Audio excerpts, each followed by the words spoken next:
Sa tahimik na bayan ng Granby, Colorado, ang taong 2004 ay naging saksi sa isang pangyayari na kinuha ang atensyon ng buong mundo at naging bahagi na ng kasaysayan ng Amerika, ang Killdozer incident. Si Marvin Heemeyer, isang lokal na panday, ay nag-organisa ng isang hindi kapani-paniwala atake ng pagsira, na tinutulak ng mga hinanakit, totoo man o hindi, at isang malalim na damdamin ng paghihiganti. Tuklasin natin ang buong kwento ni Marvin Heemeyer at ang pagbuo nito ng Killdozer.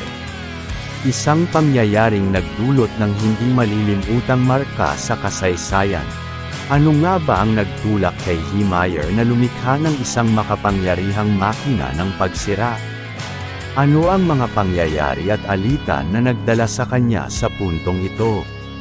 Samahan kami sa paglalakbay sa likod ng Killdozer incident, kung saan haharapin natin ang mga lihim na bumuo sa hindi pangkaraniwang pangyayaring ito.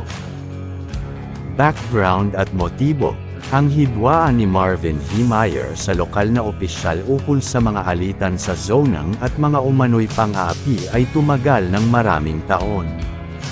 At dahil siya ay naniniwala sa isang malaking konspirasyon laban sa kanya, nagpasya si Heemeyer na ipatupad ang katarungan sa kanyang sariling paraan.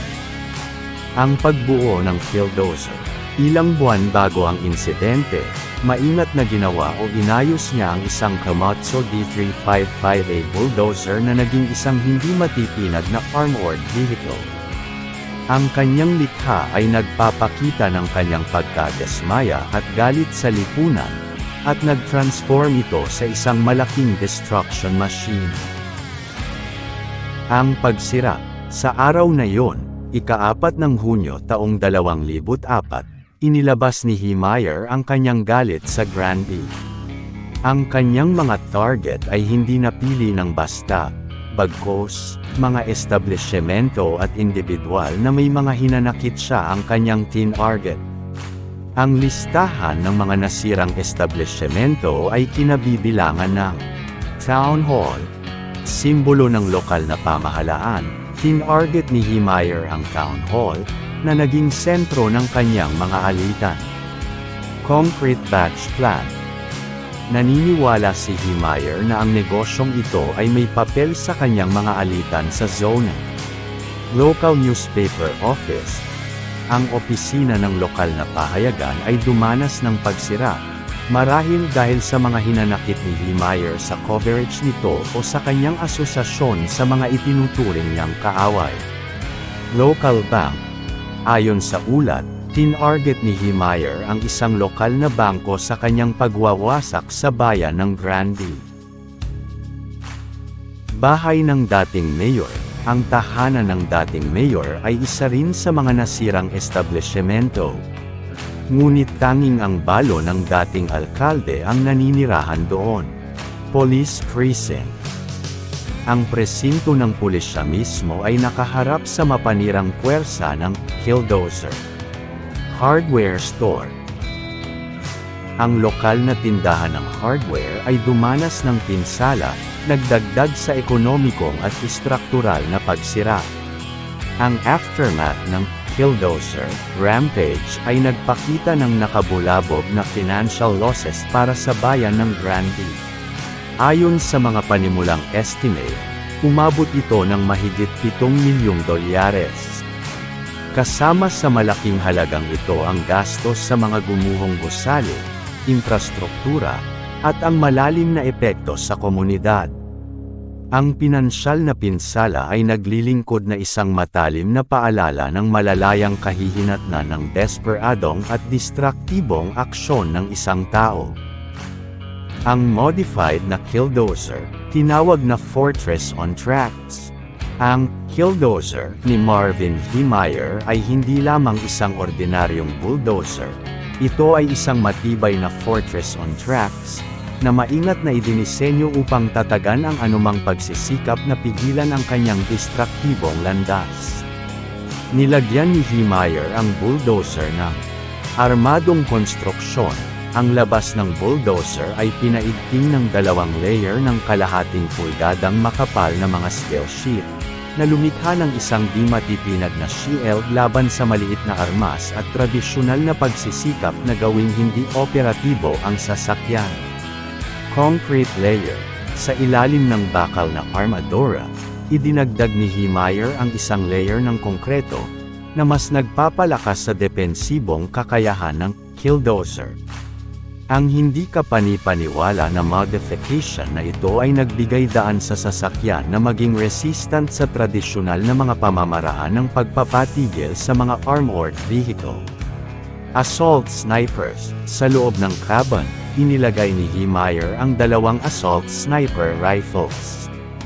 Ang hakbang na ito ay nagpapahiwatig ng antas ng paghahanda at determinasyon na bihirang makita sa gayong mga sitwasyon, na nagbibigay diin sa kanyang layunin na ipagtanggol ang kanyang likha gamit ang nakamamatay na puwersa kung kinakailangan. Monitors para sa navigation, upang makita ng maayos ang kanyang landas ng pagsira sa mga kalsada, inilagay ang mga monitor sa loob ng cabin, na nagbibigay kay Heemeyer ng real-time na mga tanawin ng labas. Ang teknolohiyang ito ay nagpapahintulot sa kanya na mabisa na magmaneuver sa Killdozer sa kalsada ng bayan. Iiwasan ang mga pagsisikap ng mga authorities na ito ay pigilin. Ang mga pagbabago na ito ay nagpapakita hindi lamang ng kasanayan ni Heemeyer sa engineering kundi pati na rin ang kanyang estratehikong paraan upang siguruhin ang Killdozer ay maging isang hindi matitinag na saksakyang pangdigmaan. Ang pagsama ng mga armas at advanced na mga sistema ng navigasyon ay nagpapakita ng antas ng pagplano at paghahanda na nagdagdag ng mas nakakatakot na dimensyon sa hindi kapani-paniwala at nakakalungkot na pangyayaring ito. Ang kaganapan. Nabigla ang mga awtoridad at emergency services habang ang Killdozer ay dumaraan sa bayan. Hindi nawawala ang determinasyon na pigilin ang kanyang mapaminsalang layunin. Sa kabila ng pagkabigla, nagtagumpay ang kolektibong pagsusumikap ng mga awtoridad at serbisyong pang-emergency na iligtas ang mga residente mula sa potensyal na panganib. Pagtatapos ng trahedya. Ang rampage ay nagtapos ng malungkot nang ma-stuck ang bulldozer sa basement ng isang hardware store na Gambles. Sa kanyang huling aksyon, kinuha ni Marvin Heemeyer ang kanyang buhay sa loob ng armored na sasakyan. Ang pangyayaring ito ay nag-iwan ng mga tanong sa komunidad, at nagdulot ng maingat na pagsusuri sa mga isyu ng katarungan, pag-aaksaya ng lupang pampubliko, at pang-aapi na umusbong sa kanyang pagkilos.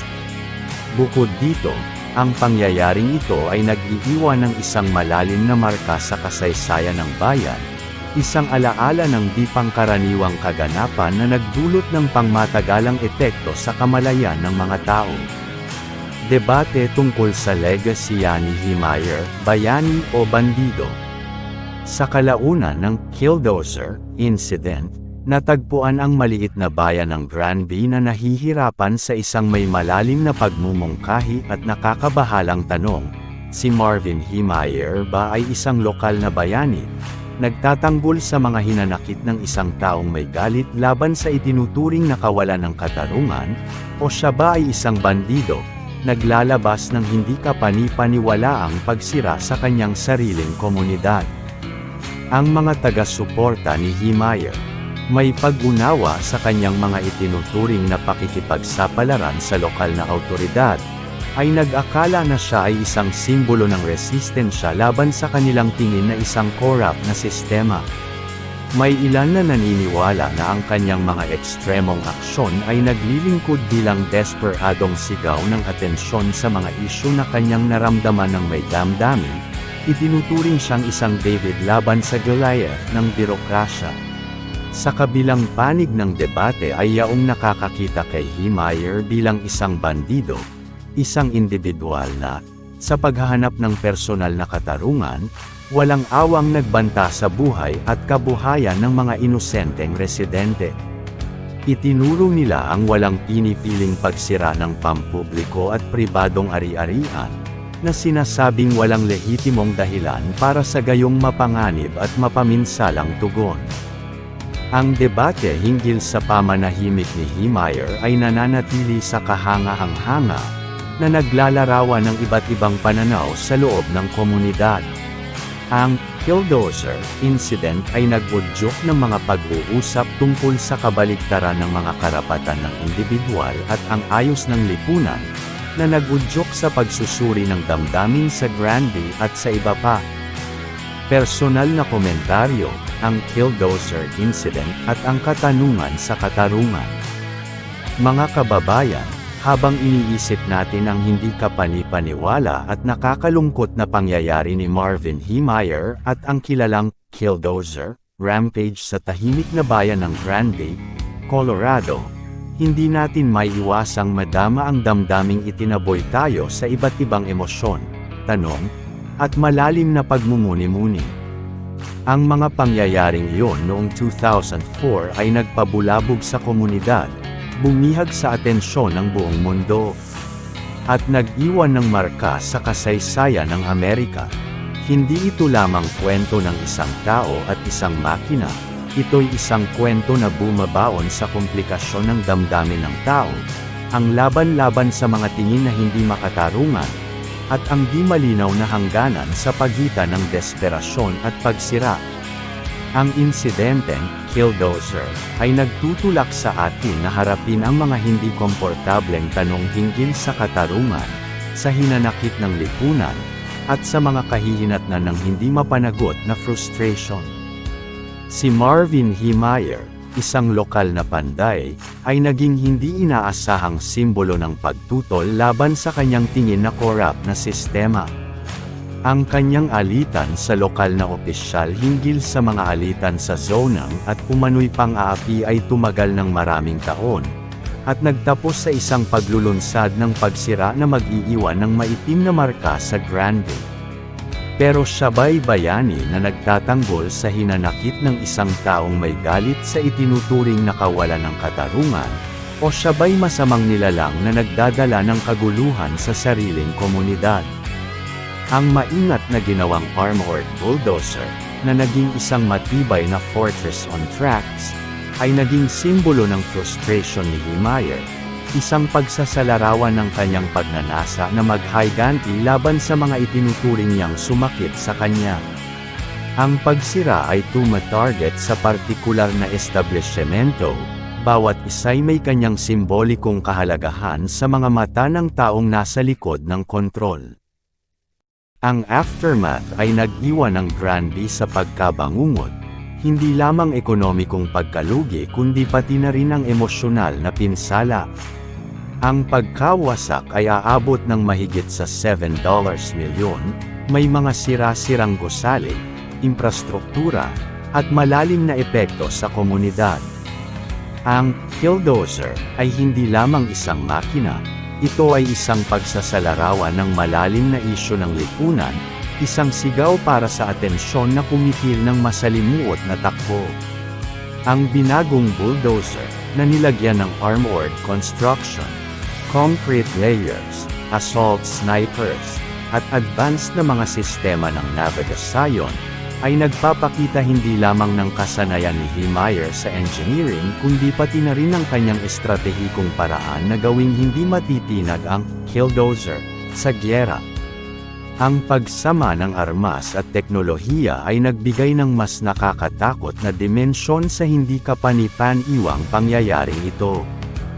Ngunit sa huli, sa kabila ng pagsiklab ng galit, tagumpay pa rin ba si Heemeyer o isang malupit na pagkatalo ang naiwan sa kanyang likod?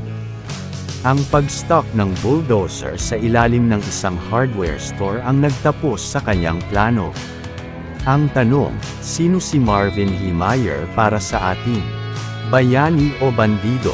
Ang insidenteng ito ay nagbukas ng mahaba't masusing diskusyon hinggil sa kahalagahan ng hustisya, ang saklaw ng personal na pagliganti, at ang hangganan ng kapangyarihan ng bawat isa sa atin. Sa madilim na pagtatapos ng kaganapan, Ang mga tanong at damdamin na iniwan nito ay naghihintay ng sagot mula sa ating lahat. Ano ang iyong opinyon hinggil sa pangyayaring ito? Ang Killdozer incident, isang tagpo na nagdulot hindi lamang ng pagsusuri sa kasaysayan kundi pati na rin ng malalim na pagmumuni-muni hinggil sa kahalagahan ng katarungan at kapayapaan sa ating lipunan. Mga audio tips, tunay na mga salaysay ni Marvin Heemeyer. Buwan bago ang insidente, nag-record si Heemeyer ng isang serye ng mga tape, nagbibigay daan sa kanyang isipan. Sa mga recording na tumagal ng higit sa 2 oras, iniulat niya ang kanyang mga hinanakit, frustration, at ang mga motibasyon na nagtulak sa kanya sa ganitong malupit at di mabilang na aksyon. Sa paglalalim natin sa mga tips, mahalaga na harapin ang material na ito ng may isang maingat at may malasakit na perspektibo. Nauunawaan ang komplikasyon ng pag-iisip ni Heemeyer at ang mga pangyayari na nagdala sa kanya sa hindi pangkaraniwang at malungkot na pangyayaring ito. Ang mga tips, isang nakakatakot na postscript sa kwento ng Killdozer, ay nag-aalok ng isang pasilip sa kaguluhan sa kalooban ng isang taong napilitang gawin ang isang nakakabagsik at di mabilang na pahayag. Ating pakinggan ang mga recorded audio tapes ni Heemeyer bago niya ginawa ang pag-atake.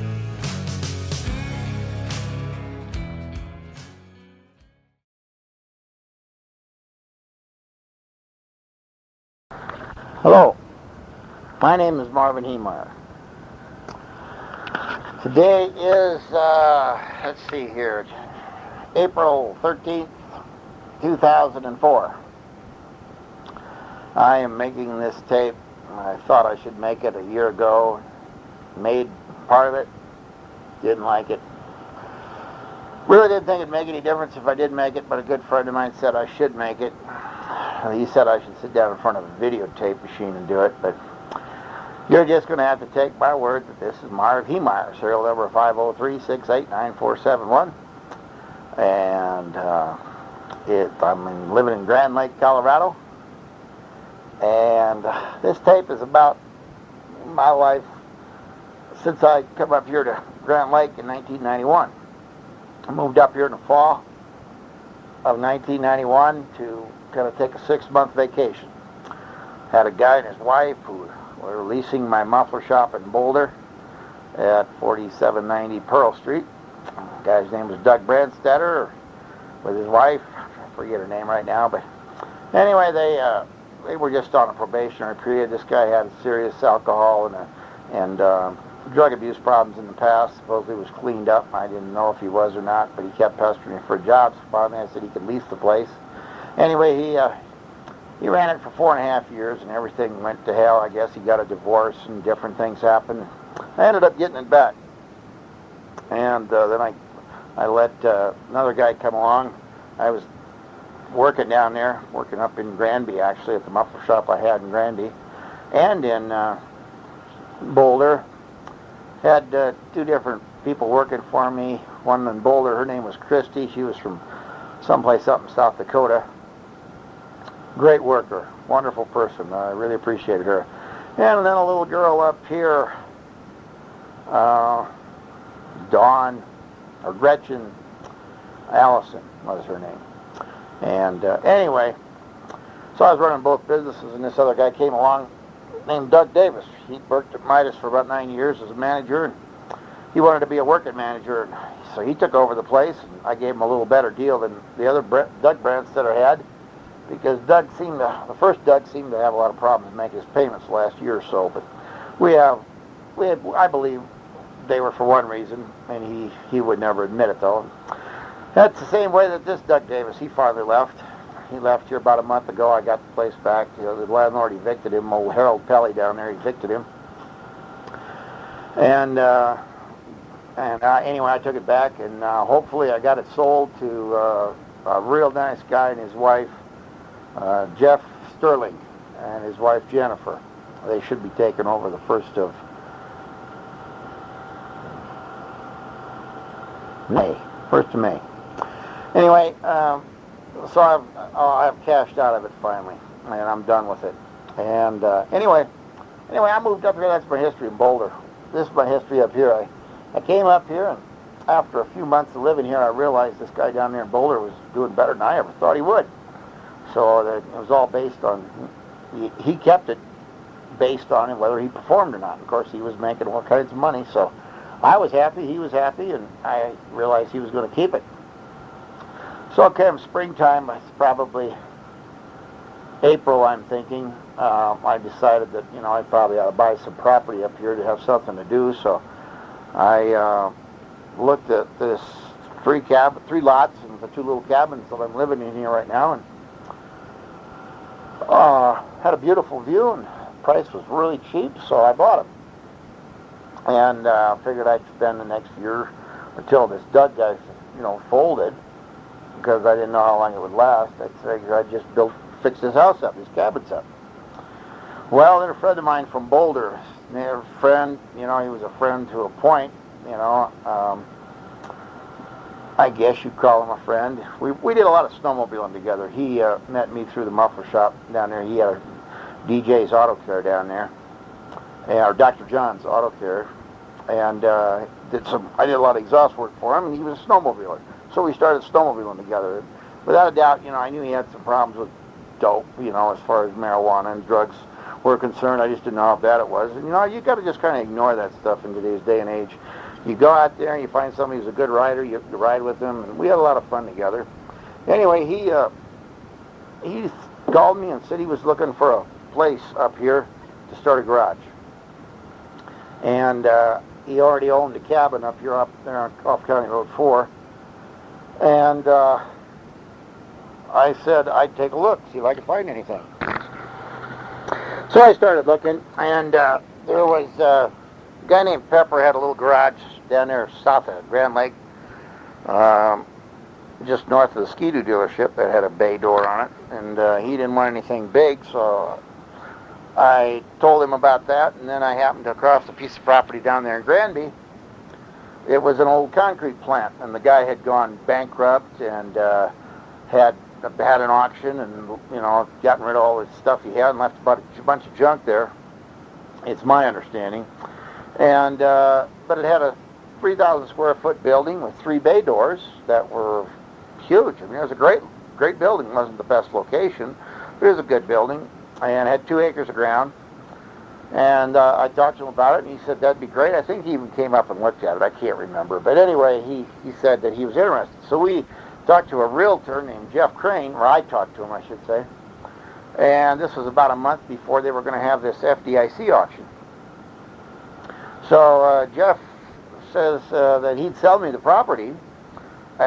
We could write up a contract on it if I wanted it, but he figured it was worth about $110,000 or so, or more, and I kind of laughed, and I said, there's no way it's worth that. I mean, property up here was just so depressed in 1991 and 92, it was terrible. And I didn't foresee any kind of future up here. I mean, I hadn't ever lived in the mountains before. It just didn't seem like the good thing to be buying, at that kind of a price. So I told him, I said I'd wait until the FDIC had their auction. And I and John talked it over, and we agreed that, I'd pay $66,000 for it at the max. And if it went higher than that, we wouldn't buy it. He didn't want it. So the time came, and then he'd pay me a certain amount. I can't remember if he was going to pay me more than $66,000 for buying it for him, or if I was just going to finance it to him. I know I was going to finance it to him, but I don't know if it was $66,000 or if there was going to be more. Anyway, it doesn't make any difference. Come time for the auction, Jeff Crane was down there with 4 older guys who were looking to invest some money in some FDIC properties, and I think there was about 160 properties for sale that day. And anyway, this one finally came up for bid, and first they told me that there was a EPA audit against the place, which was they were recommending a $20,000 cleanup. They had all these surveys done by Chen Northern, was the company contracted to look at it. But anyway, come to find out later on that FDIC had done a lot of the cleanup that they had recommended. And I don't know, for some reason I didn't realize that. So I told John about it, or it came up for sale, came up on the block, and they had a bid for $35,000 from some guy up in front. And so we were going to pay 66. I was waving at them. They couldn't see me.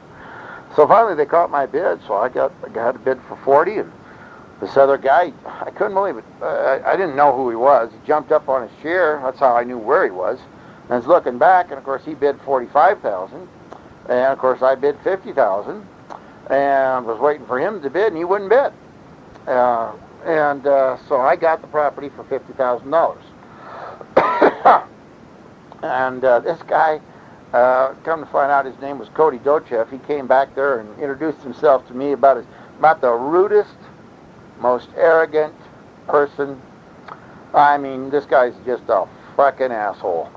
Come back and just introduced himself kind of by just giving me a tongue lashing for about 10 minutes about, who I thought I was and what I was going to do with the property. And I explained to him I was buying it for John Kleiner, and he said he wanted the property, and I said, well, I'll tell you, I'll sell you the property. I says, we were going to pay $66,000, and, I told him I was selling it to John Kleiner, who was going to start an automotive store there, and he didn't want to have anything to do with it. He said, bullshit. He says, I only got, Gus Harris was his buddy there sitting beside him, I guess, and Gus was sponsoring the whole financing on this thing, and Gus wasn't going to pay more than $50,000 for it. And I says, well, I'm sorry, but I says, I can't just not come down here and spend my money and waste my time and not, make some money on it. So I offered it to him that day for what I was going to sell it to John for, because I could tell the guy was pissed off, and I wasn't there to piss off any people. I mean, this is the only guy of all the properties that sold before his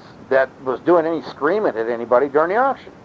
I mean, 160 properties were sold that day, and this is the only fool that didn't come down there with enough money to buy his property. I mean, this shows you how day late and a dollar short this fool is. He thinks he's going to go down there. I mean, he screwed the whole town of Granby over the years by going bankrupt. And, I guess this guy's pretty dramatic. He faked a suicide jumping off a windmill or some tall building out there by his place by Hot Sulphur Springs. Anyway, he's going off on me, and wasn't going to pay any more money. And I said, well, I'm sorry, I got to have $66,000. I'll let John go find something else. I'm just trying to be a peacemaker here, but I got to make some money. He wouldn't have anything to do with it. So, I calmed him down. I mean, I talked to this guy forever, it seemed like. Everybody around me, they couldn't believe this asshole. And anyway, so we closed the deal. He left. He went away. And I went and had Jeff Crane sign the broker statement that I was purchasing this property. And as a matter of fact, going back here a little bit, when I had first looked at the property and Jeff had tried to sell it to me, I had asked him if the former owner was interested in purchasing the property at this FDIC auction. And he said he didn't know. Well, then I called the FDIC to look at it, because there was a number to call, and they called an agent there in Granby, a real estate agent named Peter Colley. So Peter went out and bought a padlock, and I went down there with a cutting torch, and we cut the lock that was on the building off so I could look at it. And then, of course, he put his new padlock on. And he showed me the building, and it looked like it'd be a good building. So anyway, I asked this Peter Colley also if the former owner if he knew if the former owner had any interest in buying the building. And of course, he told me he didn't know. So, okay, well, I feel that my job is done. I'm going to go to the auction. So we did, and I ended up buying it. We closed on the deal, and, I came back up to Grand Lake and got a hold of John Kleiner and told him that what had happened. And this is, like I say, it was in about April of '92. And explained to him that there was an EPA audit against the property because there were some oil stains on the property, and there had been an oil fill barrel. And, I don't know if it was that day or a couple of weeks later, whenever, he just didn't want anything to do with the property all of a sudden. And, of course, I hadn't taken a deposit from him, so, I was stuck with the property. But he didn't want anything to do with it because of the audit, And, of course, he was from Boulder, and they'd been pretty, Boulder's pretty, what do you want to call it, eco-Nazi type.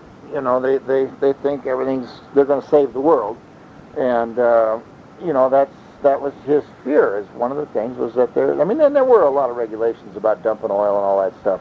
So he didn't want anything to do with it all of a sudden. Well, I don't know if he didn't have the money or just got cold feet or what, but I'm stuck with this property, so heck, I don't know what to do with it. And so that summer, I'm pretty sure it was that summer, I tried cleaning the property up. Might have been even 92. I think I may have just let it sit there. I know I let it sit there for a while because I didn't have any equipment or anything to clean it up. But anyway, eventually I did buy a backhoe, and I bought a dump truck from my dad, beat truck, and you know, started cleaning the property up and hauling the steel away. Hauled it over to Geisendorfer's property. He had a guy that was cutting up steel over there and selling steel, and this kid wanted it, so we just hauled everything over there. And basically got the place cleaned up pretty nice. Rented a bulldozer, a little D3 from Linky. What's his name? Dick Linky, south of Granby there. Pretty good, real good guy. And he delivered it over there, and I leveled out the ground and the stuff, you know, tried to make it look pretty presentable, you know, and I didn't know what to do with it. Shoot, the guy in Boulder was doing great, so finally I decided that I'd start a muffler shop, and I think I started that either late 92 or late 93. I don't remember anymore. But, you know, I just started putting on mufflers. I went down to Denver and found a used vendor and brought a used hoist up that I had down there in Boulder and set it up and started putting on mufflers and advertising and everything, and you know, figured I was going to do a good thing. You know, this was maybe an opportunity for me. Anyway, I'm getting ahead of myself. In 92, I was cleaning the property up. Yeah, that's the way it went.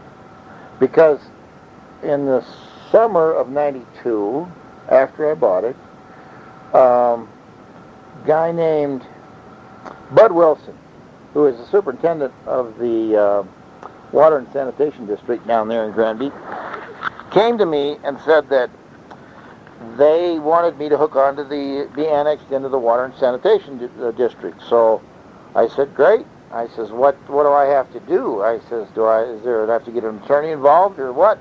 He said, no. He said he'd do all the paperwork, and there was some kind of fee, I think, that I had to pay, but I don't remember anymore. But anyway, I was supposed to go to a meeting in September, I believe it was, and get annexed into the Water and Sand. And so we did. I went to the meeting, and I just expected it to go through, and it was unbelievable what happened at that meeting. The main topic of concern that they had with me being annexed into the district was that they didn't have a maintenance easement across the property that was just south of me. It was owned by Gus Harris, and they had put in a water and sewer line years before, but it supposedly hadn't gotten this maintenance easement. And Gus Harris wasn't going to give it to him or something. You know, I'm not really sure how that all worked, but this maintenance easement was a pretty big obstacle. And they basically told me, the board did, in the fall of 92, that I would never have water and sewer there until I got this maintenance easement from this Gus Harris guy. Well, I was a little upset because, you know, Bud was a superintendent, and this was I thought this was a done deal. So, you know, I left the meeting, and I didn't need to listen to any more of their crap. They wasted a lot of my time. And, you know, I knew that there was some animosity in the community. I had been getting my hair cut down at this place called Lana's, and she had told me about how this Cody Dochev guy had tried to kill himself and had screwed a lot of people in the community, and you know, had gone bankrupt, and he was kind of, they were kind of glad that he wasn't there anymore, that he was outside of town. He had moved up into Dick Thompson's gravel pit north of where that location was, about a mile, and was doing concrete, making concrete out of there again. But anyway, what the heck was my point? This Lana she told me how upset everybody in the community was that at the FDIC, because what had happened was they had that big savings and loan failure scandal back in the late 70s, early 80s. And everybody blamed the FDIC for this plant's failure and other people's problems that they'd had up there, because what had happened is these people, when the savings and loans failed, these people that owned property and stuff up there didn't have any place to make payments. So what they did, they didn't know what to do, so instead of putting the money aside every month, supposedly they went out and spent the money. Well, then after a couple of years or whatever it took to straighten those deals, that savings and loan thing out, FDIC wanted their money all at once from these people that hadn't made these payments to these collapsed savings and loans places. And these people didn't have the money. And so the FDIC, of course, was foreclosing on these properties. So everybody up there hated the FDIC. Didn't like their practices. And of course, here I am. I'm a beneficiary of the FDIC's actions, and so I found this out later. People are pretty angry with me. They didn't know how to play by the rules. I played within the parameters of what was supposed to be done. There were 160 properties sold that day, and I bought it just like everybody else bought their property. And there's no reason why didn't this guy have enough money to buy this property? I mean, it was an auction.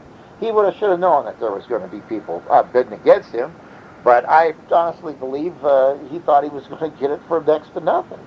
And I believe that because I think the word was out in the community that he wanted it. And personally, I think the two realtors that showed it to me knew this, and they just didn't want the guy in the community, so they told me that they didn't know that he was bidding on it or that he wanted it. Because had I known that, I would have talked to him. I would have called him and found out what the deal was. But anyway, I'm a little disappointed. And one thing they told me was to stay in touch with the superintendent in case anything changed. Well, it says, of course I'll do that, but that was kind of a mistake on my part, because it shouldn't have been my responsibility to keep track of the superintendent, which I did. Because, I took this Bud Wilson out for breakfast on more than one occasion. He spent a lot of time out there at my shop. I sold him a Woos, W-U-S, four-wheel drive, little dump garden tractor. And, I got along, and this guy was a pretty good guy. At least that's the way he came across to me.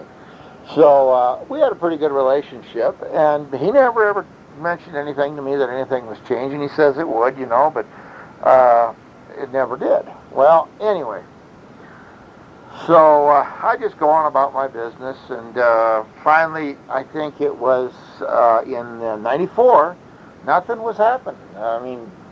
Bud wasn't telling me anything was changing or anything, so I went ahead and I said, well, I'm going to build me a boat storage building. And I'll design it so that I've got 3 2,000 square foot units. And it was 50 feet wide by 120 feet long. And that we had 3 bay doors. And I was to put in 3 personnel doors. And I set the foundation up to have these 3 bay doors and 3 personnel doors, so that I could put inner walls in, or divider walls in later on when I finally got on the water and sewer. So I could have it for rental, and this would become my, a good retirement income. I could rent the muffler shop building or sell the muffler shop business. I could subdivide the property because it was in the city already and fell into their subdivision rules. It was pretty much just a pre-approved thing. You just had to apply to the town and pay them the fees and follow the rules for what was HGB zoning. And HGB zoning, of course, was the best zoning you could possibly get. It included everything that was in commercial plus other things that wasn't. And there was no other zoning that would include more businesses than HTV. So anyway, I thought this was a good plan, and I had this building built, and in the fall of '94, just started advertising for boat storage, and of course filled it up the very first year, and was pretty happy with that. So basically, it was paying the cost of the building. Well, we just go along. I'm making lemons out of lemonade, or lemonade out of lemons. I can't get this darn water and sewer going. So I had a well and a septic system, which was doing its job, and I figured that that'll work. Well, of course, and knowing that I couldn't put the other building on a well and sewer because I was in town, or well and septic because I was in town, I was going to have to hook onto the water and sewer, but not being able to do that because I didn't have this maintenance easement. And Bud never told the thing to me yet. I mean, I'm building this building, telling him what I'm going to do. He knew what was going on, but he never told me that anything had ever changed. So I continue and do the boat storage, and I'm doing muffler works and so forth. By '98, I was doing, I was making a real good income out of there, along with what was coming out of Boulder. Well, actually, I'd gotten it back in '97, of course, as I said, and then I gave it to this other Doug Davis guy. But I was, I had income out of Boulder, I had income out of Granby here, and life was pretty good. And I was taking a lot of time off because you don't have to maintain rentals with boat storage. There wasn't that much muffler business up here. I mean, I was only working 3 days a week in the wintertime there, 5 days a week in the summer, which was typical of any store I ever worked in. As far as the summer was concerned, I never had any store ever open more than 5 days a week unless I'd just open one up. Then I might work a Saturday to make sure that all the revenue was coming in. Anyway, I just was going along happy, and in '98, I believe it was, in the fall, this Dochev guy, going way back to '92, without a doubt, I made a mistake. Gus Harris, a couple of months after I bought this property, this guy named Gus Harris, who owned the property south of me, was over there doing some cutting on some steel, and I went over to, meet him and see once if he was cooled down, because I know that he was upset that they didn't get this property, and he was. I mean, actually, I'd had a couple of conversations before that time, and he was willing to sell me the property then for $17,500, and I basically told him, this was 2 months after I bought it, that I didn't buy that property for myself that was there. I bought it for somebody else, and he was not wanting to buy it, though John did want to buy it. So I didn't want to spread myself too thin because the economy was so bad up here. I told him, I said, I'll think about it, and I'd get back to him. Well, the truth of the matter is about a year later, less than a year later, I went to him and I said, I'd like to buy that property. And I said, is that $17,000 offer still good?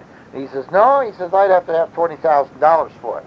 And I talked to his wife about this too, about getting these contracts signed so I could buy it. And he never would get back to me as far as getting this deal done. So, I'm still not wanting to push this deal because this is a small community, and, I need to fit in, and I'm not, pressured. This is not one of those things I felt that you needed to do in a community where I'm new in. Anyway, getting back to '98 now, earlier in '96 or '97, Gus Harris had sold this 2 acres to this guy, Cody Dochev. And of course, Cody had made a comment that, he wanted my property back in '97 it was. And I had gone out and had a guy make an appraisal. Wilson was his name. It was Doudna, who was the local appraiser here at Grand Lake still. And it was Doudna and Wilson and Doudna commercial appraisers. And this guy named Wilson had made up an appraisal on my property in 1997 and came up with a value of $270,000. And I had offered this property to Cody for $250. I says, Cody, I'll walk away from my business. I'll get everything out of here. You buy this place, and for $250,000, which was less than the appraisal, and you're happy, I'm happy. And Cody never would. I gave him a copy of the appraisal. Never would come back to me with a counteroffer. So I just kept on about my business. And in '98, this Dochev guy, he comes onto the property just south of me and puts up this big circus tent. And he starts bringing concrete down to build these sewer septic tanks and manholes, rings and different things that he's making. And, of course, I don't remember. He was driving right across my property because he had an easement, which was fine. At the time, I didn't think it was going to be any big problem. But, he still hadn't made an offer on my property. Well, '99, I think it was, rolled around, and come to find out, he's going to try to buy the property next door to the west of me, and has a contract on it to purchase it. It's 21 acres. Well, I find this out too late. No, first what happened was, how the heck, I'm not sure how this happened. If he actually had a contract to get this, yeah, he had a contract on it. But somehow, he ended up, he had to have bought it by this time. Anyway, I tried to buy the property out from under him because I didn't want no friggin' concrete plant next to me, especially upwind of me. I mean, I was going to be right in the dust tail of this whole operation, and that wasn't going to work. Well, that didn't happen. The guy didn't want it, and I started getting notices that they were going to rezone this property. And what happened? He started building. And he ended up putting in what he called a water storage tank and a well. And it's my understanding from a guy here in town named Kevin Fisher, that because Kevin was working for the guy who did the well and did the foundation on the building, that this Cody Dochev guy got fined for putting this well in, and I don't know, he was in trouble already. And it was kind of interesting. But I didn't know what was going on yet. But I started getting these. I didn't start getting notices. I got a notice that they were going to rezone this property next to me. And I went down to the city to see about whether or not wanted to see this guy's building permit for what he was doing over there. And they had a building permit issued to him for $5,000 cost to build this water storage tank, which was allowed in HDB zoning, supposedly. Well, it had a cover letter on it that said that it had nothing to do with the PDO that this Cody guy was proposing to rezone this property, which to me was a big red flag. I mean, you say it's not nothing to do with something or anything, you know that it has something to do with anything. And anyway, I just could not believe this was going on. So we were going to have the second or third meeting, I can't remember anymore. But I went down, this guy here in town, his name was Mike. Hollywood graduate. Had a master's degree in city planning. And they happened to overhear me one day and they were talking. He said that what they were doing was illegal and that I should go get an attorney, and then he recommended this guy named Dietza out of Boulder.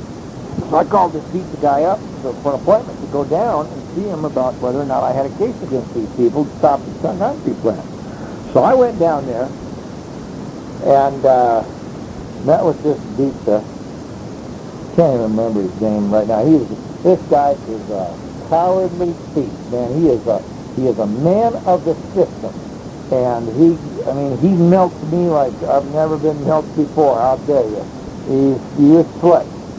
But anyway, getting back to this meeting, I was going over these different things that were in the zoning ordinance that they weren't meeting. You know, the different requirements. And he kept telling me I didn't have a case, didn't have a case, didn't have a case, you know, every time I asked him a question. Finally, I told him, I said something to the effect that, well, you know, they were building this concrete plant already, and I didn't know what to do. And he said, what do you mean they're building? He says, they can't build anything until, on this PDO property, until they've got final approval. He says, you saved the best to last. He says, if that's true, if they've already issued the building permit, and I showed it to him. And I says, but they got this cover letter on that says it has nothing to do with the PDO. He says, this is all bullshit by the town. He says, they cannot do anything on that property. So I says, okay. I says, this gives me a lawsuit. Can we get him stopped? He says, yeah. He says, and he gave me the example of how some liquor store had built a liquor, some people had built this building and put a liquor store in it, and it was never approved. And they ended up losing, and that was what would happen here. The building, of course, wasn't taken down. They just put some other kind of business in it, but the liquor store had to go away because it wasn't zoned for that kind of a business. So he says, that's exactly what they're doing here. He says, we can stop this, no problem. So he told me to go up and take a bunch of pictures of what was going on, about what they built, and I did this, and Mike Carmody was his name, the guy here in Grand Lake that had introduced or referenced this pizza guy to me. Mike Carmody, I take all these pictures of his property, and I show them to Mike, and Mike comes down there and looks at it, and he goes up to the concrete plant with me and sees all the dust that they're making and everything, and sees my plight, and agrees, you know, this is wrong. So I'm paying this Mike Carmody guy money for consulting or whatever. And I told him that this pizza guy was coming up to the next meeting to look, and he's going to be up here early, and I said, come to dinner with us before the meeting, and we'll go look at this. So Deepa came up, and we drove around, and we looked at this property out there that they were building on just west of me. And then we went down to the restaurant, and Mike Carmody, I can't remember if he was with me or if he met me there afterwards, and I introduced him to Deepa. He must have met me there. So, you know, we had this conversation about how Deepa could stop this because they were building there, and they didn't have final approval there. You know, they bannered, we talked back and forth about what was going on. Finally, the meeting was there, and Deepa went into the meeting with me. Listened to what they had to say, and, you know, I don't know what was all said, but anyway, after the meeting, Deepa told me, he says, well, he says, they're not doing this right. He says, send me copies of all the minutes that have gone on, and we'll look into this a little further. So I did that. I got copies of the previous meetings and sent them down to Deepa. I cannot remember his first name, but I'll think of it later. So I sent these minutes down to Deepa, and I had left a zoning ordinance with Deepa the first time I was down there. And Deepa had been studying that ordinance to see once what it said. And he gets the copy of these minutes. He calls me one day, about a week or so before the town is supposed to have this final meeting for approval of this concrete plant. He says, Marv, he says, there's something wrong here. He says, well, I've looked through these minutes. He says, are these the only meetings that they've had? And that was the truth. I said, that's all the meetings they've had. He says, well, if this is all the meetings they've had, they have a serious procedural error here. At least that's what he called it later on. He says, they've left out at least 2 public hearings. And basically, they're trying to short-circuit this whole process to get this approved. And I says, well, great. I says, that just adds to our case, right? And he says, no. He says, this is the case. He says, we don't even have to worry about the upzoning as far as them building there. He says, we can stop it based on this. So I says, well, great. I says, how do we go about this? He says, well, we go and we tell them. And I says, well, if it'll get it stopped, it'll be a done deal. I says, let's get it done. Let's stop it. So he wrote up this letter to the town, how they were doing it wrong, and brought it up with him at the meeting, the final meeting, and explained to him how they were doing this wrong. And of course, Docheff's attorney is all defensive, and the town attorney is all defensive that they're doing it right. And Dietza continues to explain to them how they've left out these public hearings. And then they take a break. Okay, and of course all along I had contended with the town that this was pre-approved. And they said it wasn't, of course, and I says, well, why did you issue the building permit? And they said that they could because that was allowable in HCD zoning. But and this is interesting, later on, an article came out in our local paper. There were a lot of articles about this.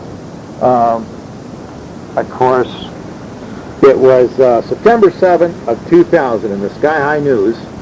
There was an article about how Granby tickets Mountain View muffler over junk.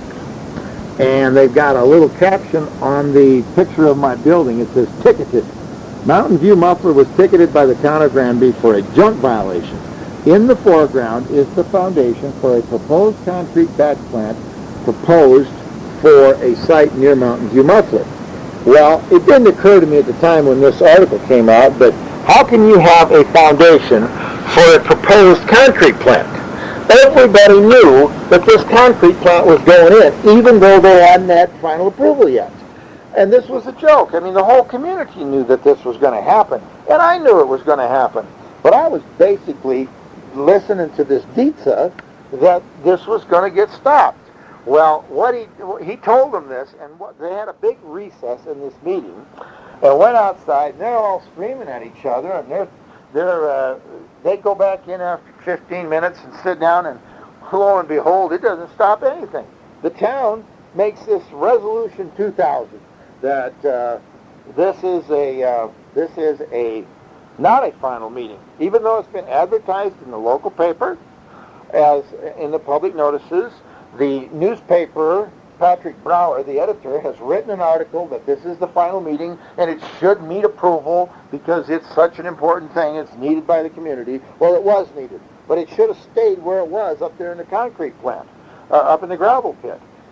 Besides, this Docheff guy owned 5 acres right there by the gravel pit. He could have put it there. He didn't need to rezone anything. He could have put it right there. But this guy had this hard-on for me that for 10 years that he was going to get even with me. And he said this in so many words on more than one occasion. And anyway, well, he was doing it. That's whatever, I'm fighting for my life here because this is my future. This is my retirement. I need to get this stopped. Anyway, they made this resolution 2000 that they are at a preliminary meeting, and they're making certain that everybody knows it now, and that they can do this. Well, Dietza tells me, of course, it's illegal. They can't do it. They had the final meeting advertised. They're at the final meeting, and now they're changing it and saying it's a preliminary meeting. And he convinces me that we've still got a good case. He says they can go on and do whatever they want. We're going to get this stopped. So I, of course, believe him, and I just keep paying him. And up until that time, I paid him probably about $5,000. Anyway, we got this lawsuit going on, and this newspaper guy, Patrick Brower, this guy is the scum of the earth also, which is so many of these people up here are for different reasons. But this guy hated me because when I first came up here in 91, the gambling issue was getting started up here. And I'm just sitting around my condo reading this newspaper, and this guy is just blasting. I mean, he's just belittling him and slandering him as far as I was concerned, just making the pro gamblers look like fools. And I thought, well, what's wrong with these people? They got no economy up here. Here's something that's happened down there in Blackhawk and over at Cripple Creek, and it's done good economic things for those communities. Why is he so against this? I never could understand it. So I finally, after he blasted some people that I knew here in town, I wrote him a letter and, told him, hey, this is America, leave these people alone, This needs, you don't have to be making them look like some kind of fools, was the whole gist of my letter. Anyway, he just didn't know who Marvin Heemeyer was, but he definitely hated me because I, said some things in the paper that were right on the button. I mean, I had an attorney for a neighbor at the time. His name was Sommermeyer, Butch Sommermeyer. Told him his first name was Mayo. He was out of Fort Collins, I believe. But they had the house down below me here, and he said, Marv, he says, what you're saying in the newspaper is exactly right. He says, I'm all behind you. And it was encouraging, Well, this is small-town politics, and what do I know about small-town politics other than they're usually not good? And I just figured, well, I'm kind of immune to a lot of this, and this was back in '92 yet, and didn't realize how much it was going to affect what I was doing. This newspaper guy, Patrick Brower, had told me after I started the muffler shops on a couple of different occasions, because I called him, and I was advertising with him and so forth. He said that he was going to come down and we'd do an article on my little business. Well, he never did do it. He was doing everything he could to keep me from getting any additional publicity. It's one of those, it's a kind of a community that in order for you to get ahead, you have to keep the neighbor down. You've got to keep, you got to be bad-mouthing everybody. It's not, build yourself up on your own merits. It's tear the other guy down however you can do it, legally, of course. I'm going to take a break here. I guess I'm not going to take a break. I'll lose my train of thought. Anyway, this Patrick Brower, I mean, he's a pothead. Of course, you can't tell anybody that.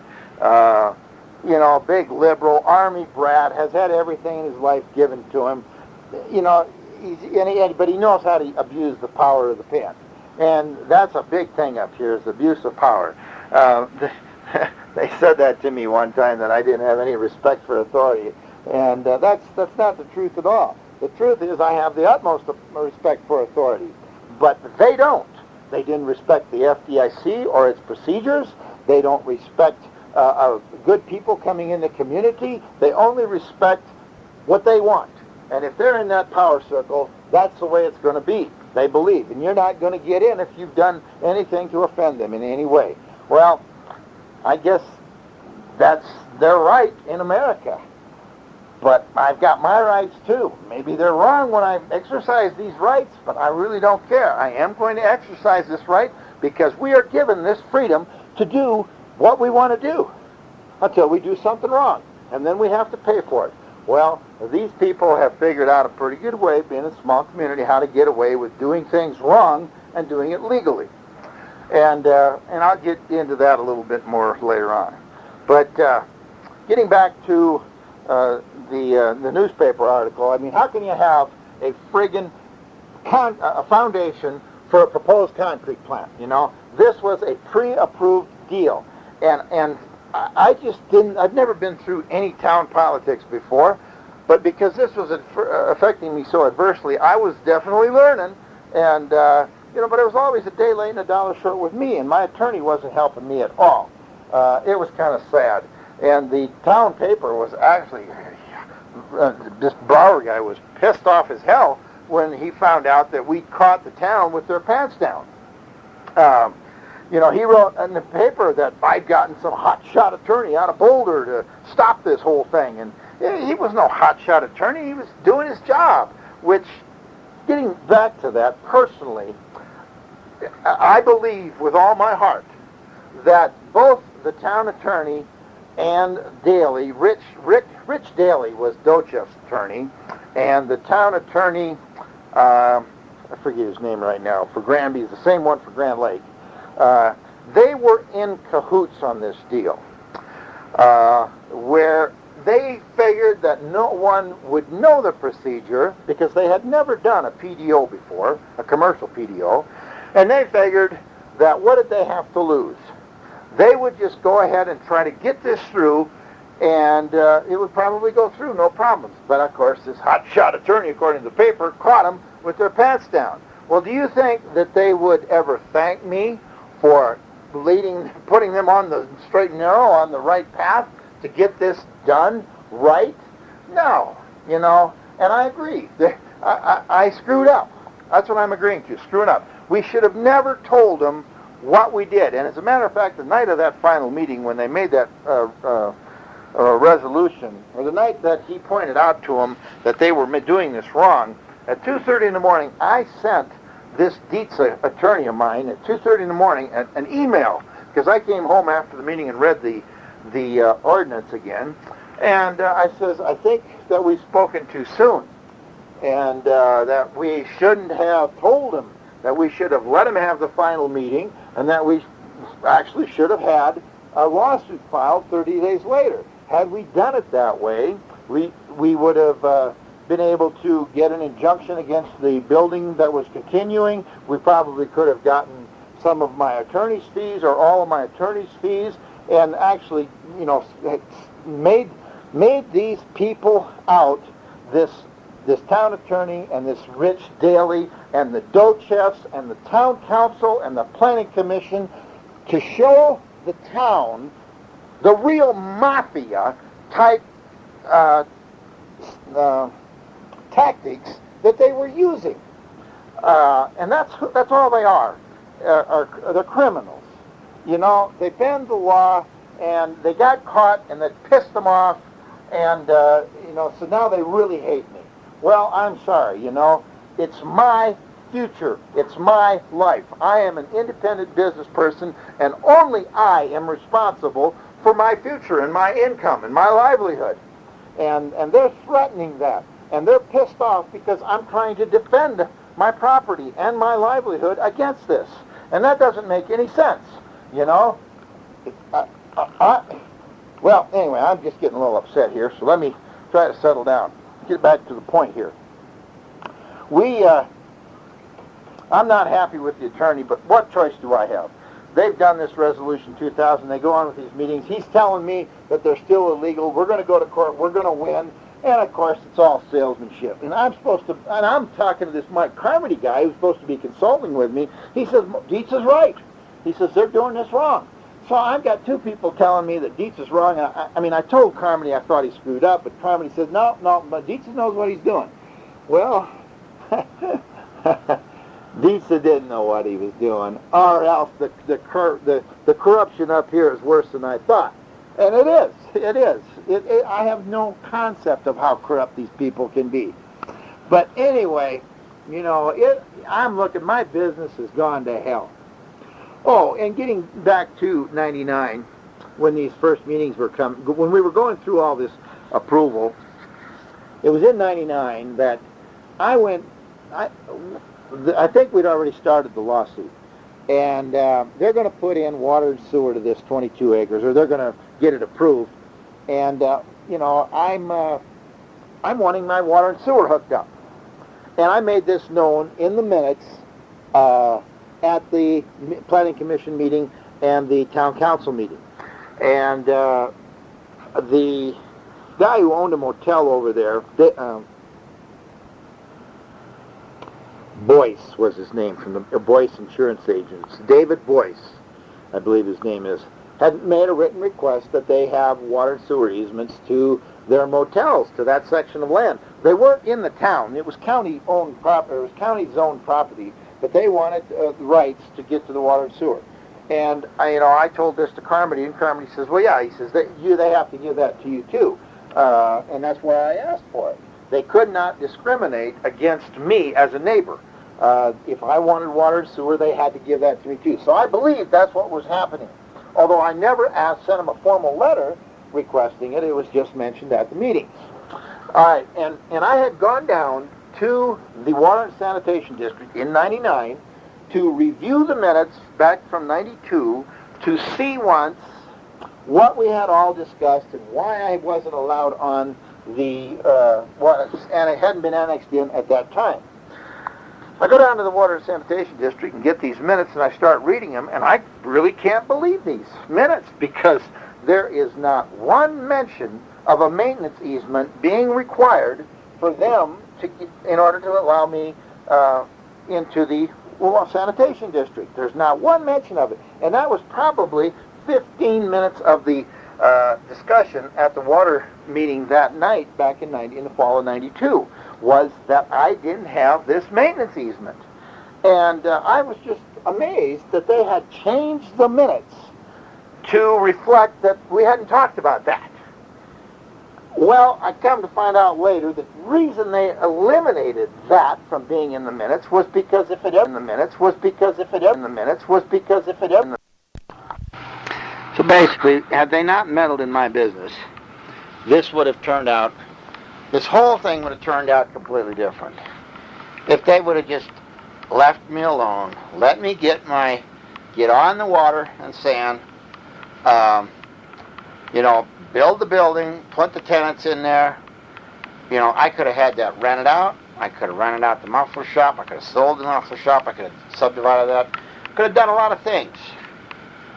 But basically, what all this is going to prove when it's all over with, if it's ever all over with, which I doubt, it's going to prove, I hope it's going to prove to people that meddling in your neighbor's business is destructive for the most part. It's going to come back to haunt you. Or it can, I should say. It can come back to haunt you. And it can come back to haunt you in spades. And the only person you have to blame is yourself. And that's one thing I found up here. They've blamed the FDIC for so many of their problems. So many people up here are blamers. They are not responsible. They are not accountable. And that's the only way they can survive. And that's bad, because that is just continually transferred, generation after generation. The way the city operates, it's just nothing ever gets better unless something drastic happens. And basically, that's what's going to happen. So anyway, the other thing I was going to say was that I found out this even after, right around, I suppose, in 2000 sometime. This was after I found out that the sanitation scam had been, when they hid from me my ability to get on, or kept it from me. I also found out about the year 2000 that in the fall of 1991, before I ever even came to Grand County, that this plan to put this concrete plant was already going into place.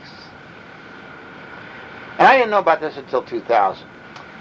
But in 1991 in the fall, Gus Harris and Cody Dochev and the powers that be, the Thompsons motivation was to get rid of Cody because he was just a pig and such a little man complex. This guy was, he's Mr. Napoleon all the way, in the worst way. The guy just couldn't deal with the fact that he was little. And it definitely depraved the man. The guy is really psychological, needs some psychological help. But anyway, they had gone to the town and rezoned Gus Harris's 2 acres, which is directly south of my muffler shop. They did this under protest, which is in the minutes, from the owner of the Broken Arrow Motel, which was straight south of where the project was where the rezoning was. And I don't know if he didn't know it, or if they were counting on the public to be stupid, or if they were counting on the fact that nobody had any money that they'd be able to protest this in court. But the town went and spot zoned the 2 acres directly south of me, which was illegal in Colorado. They had changed the HGB zoning on that 2 acres to industrial. And because no one protested it within 30 days, it became law that they could do that. And therein lies a big problem. When I came along and, inadvertently bought this 2 acres, their plans were that Cody was going to buy this 2 acres and he'd go to the town and convert it to industrial, because now it adjoined industrial property that they had approved already. So now it was no longer spot zoning, but, approving it next to industrial zoning, and would be, they were going to get away with it. And they were going to be able to put this concrete plant right there next to all those houses downwind of the town, so that the town would end up getting all this dust again. And they had the concrete on the north side of the County Road 612, and the neighbors, they just hated it up there. But now they were going to just do it all over again. And the main reason was Cody's motivation for doing it in 91 was because of water, I believe. His main reason in doing it in 2000, or 99, or whatever it was to get back at MARV. It wasn't water anymore. He didn't get the message. And that message, again, I say, is, God was telling those people. I didn't know these people. Out of the blue, here I am buying this property with no malice towards anyone.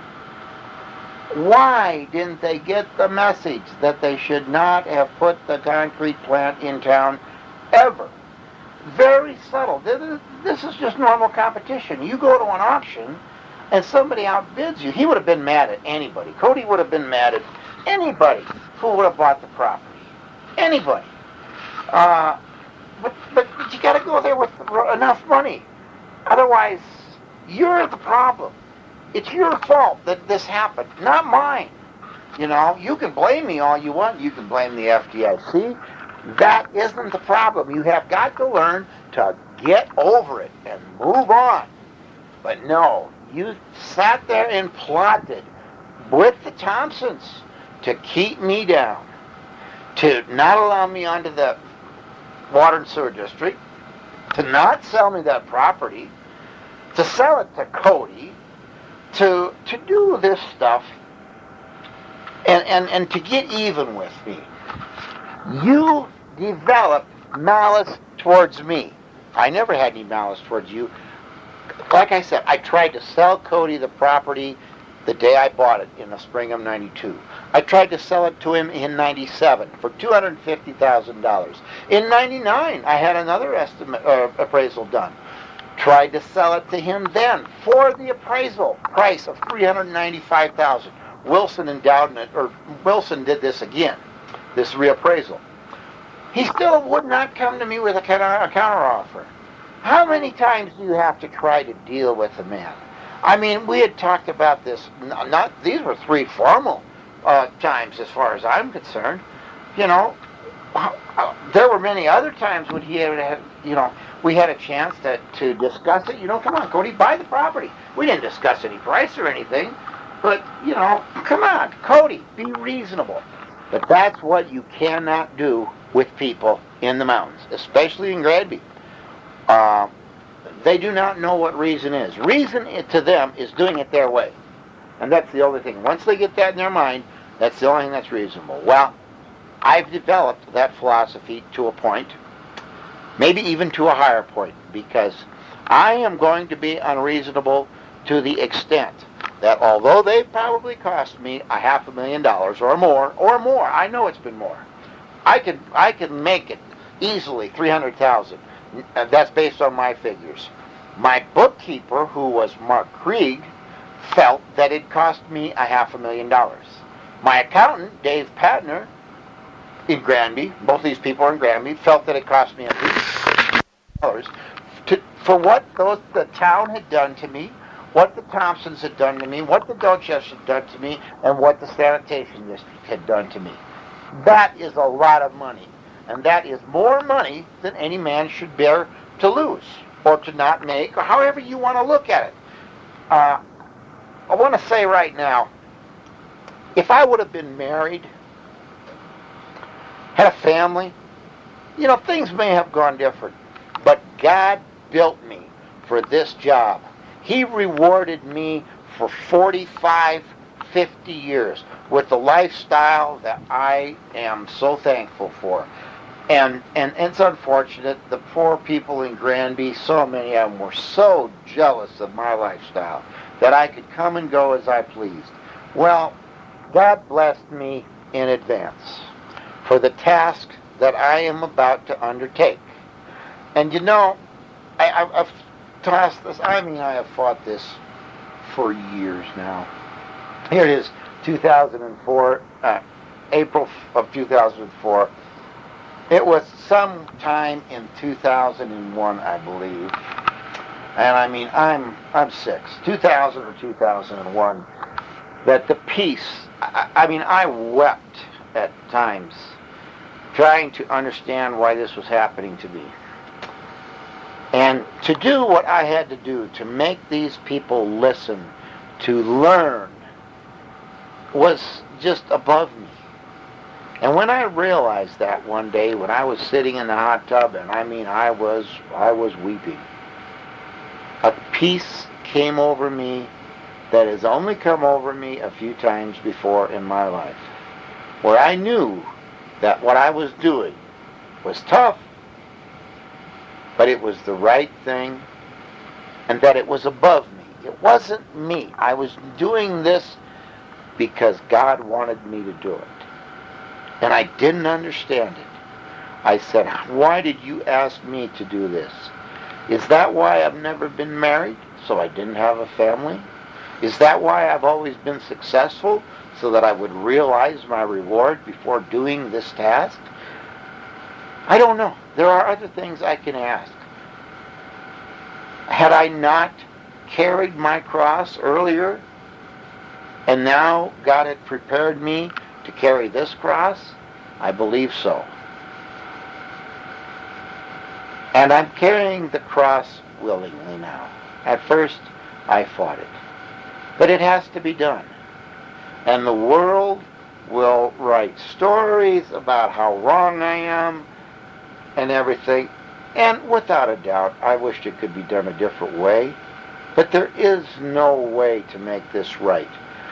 I spent one day here in the spring of 2003. The Thompson brothers were down below my house here in Grand Lake, digging a foundation for a house.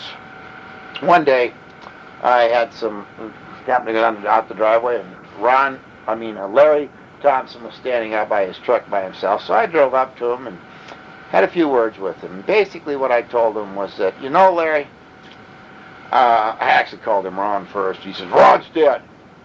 And I says, I'm sorry, Larry.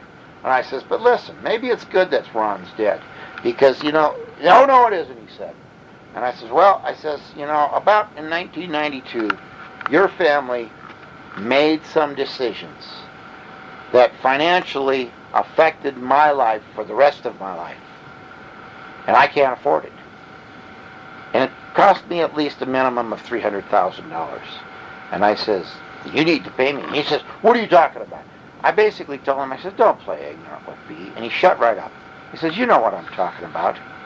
I says, your family made those decisions, and I'm referring to the ones that where they kept me off, where Ron Thompson kept me off the sanitation district.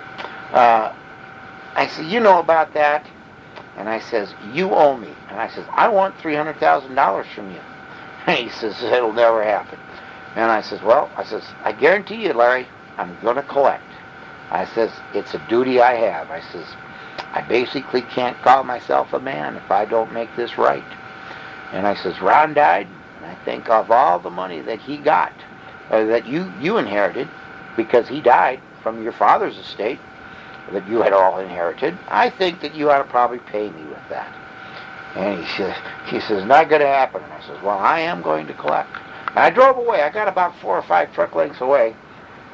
And he basically confirmed in my mind right there that he knew what I was talking about. And he knew what had been done.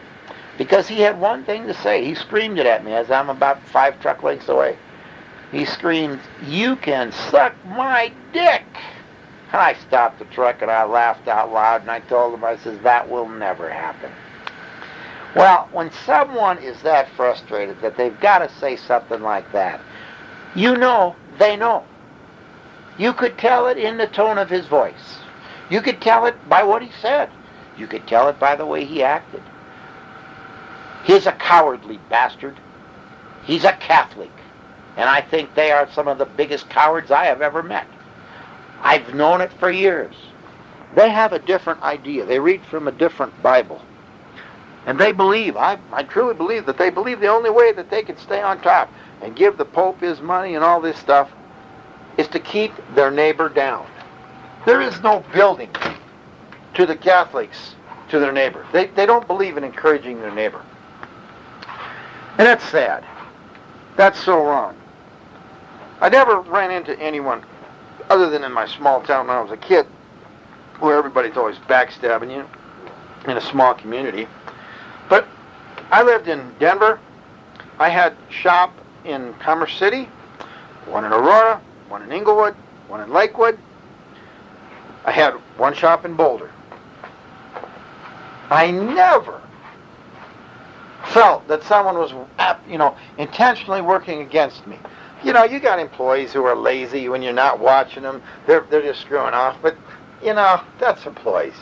I never had anybody sit there and plan to cut me out of an opportunity to make money, like the Thompsons did when they denied me access to the West Sanitation District. Had they not done that, I can assure you, the outcome, the concrete plant, the whole thing would have been completely different. I'm not saying I'd have been that much happier, but I would have never found out that they tried to fuck me. If they would have let me alone, I wouldn't have had this righteous anger that I have towards the Thompsons, their hierarchy, their attitude that they have left in that community for so many years, that has spread and like a cancer through that community, and so many people think like they do.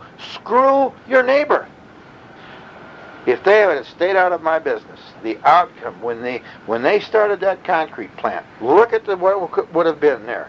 I would have had a building built in '93 that would have had renters in it for 7 years, from '93 until '99, 2000, till today maybe. Maybe the renters would have all moved out because of the dust. I would have had, if that would have been their feeling, they would have been on my side. We would have protested harder. Maybe the town council would have listened. But because the town council had gone to the effort in '91 to rezone that property, and I had screwed up the town's plans, the town had a hard-on for Marvin Heemeyer. They didn't stop and think. Marv didn't have any malice towards us. This is a sign to not do this. No, they kept it in their hardened hearts and said, we'll get him. And they started getting me in 1992 when they kept me off the sanitation district. They started getting me when Gus Harris would not sell the property to me. They got me when Gus Harris sold the property to Cody Dochev. They got me when they issued the building permit to Cody Dochev for the concrete plant and denied that it was for the concrete plant, although everybody knows it was, because it is the concrete plant today. Look at the September 7th, 2000 issue of the Sky High News, where that concrete foundation was. That's their building. Are we all stupid? Come on.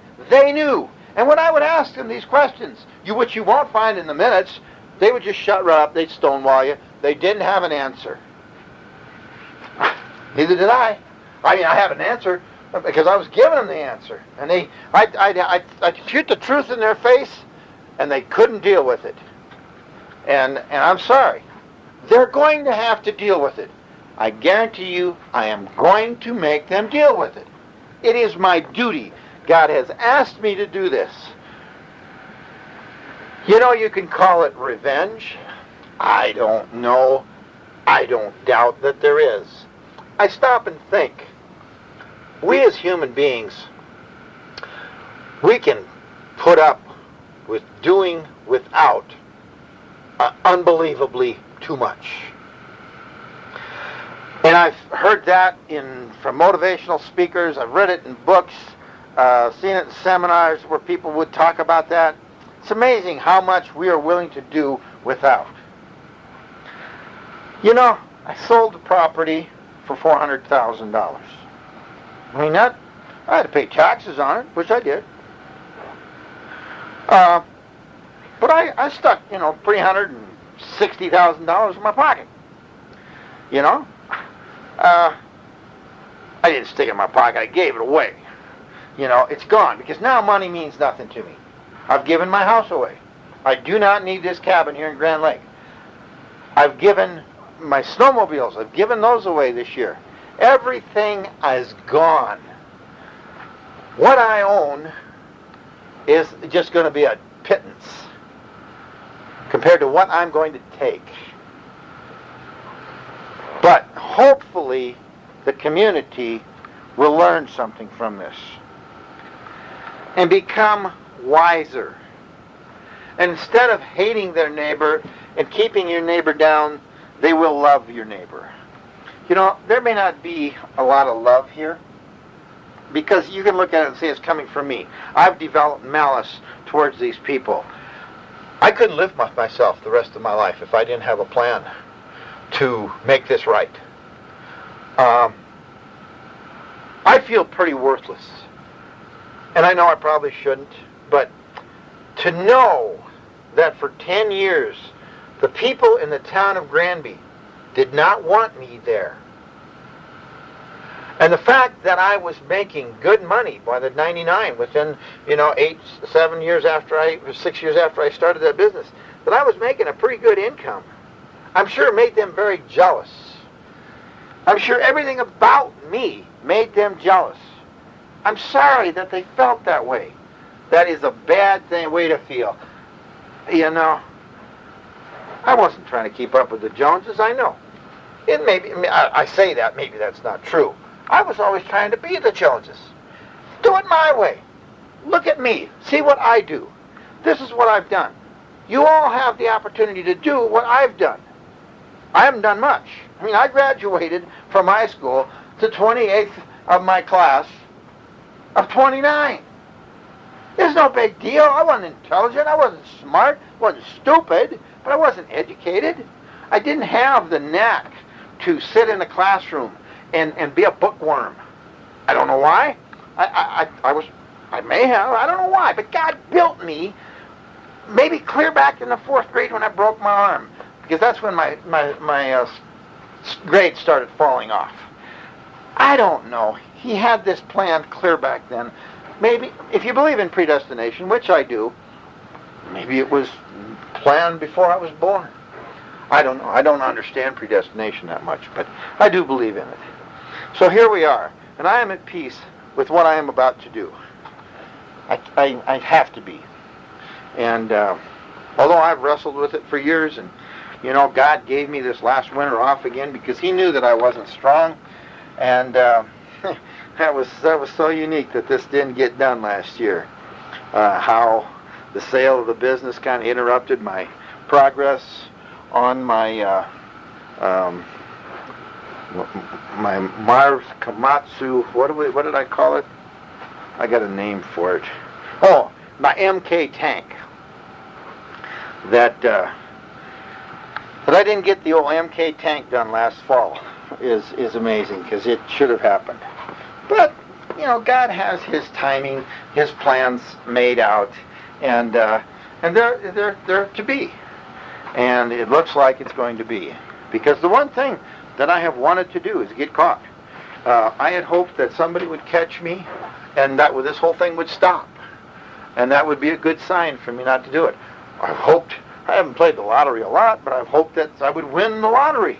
And I could forget this whole thing. I could move on because then I would have my $300,000 and I would have my life back and I could live the way I want to live. But I had that money.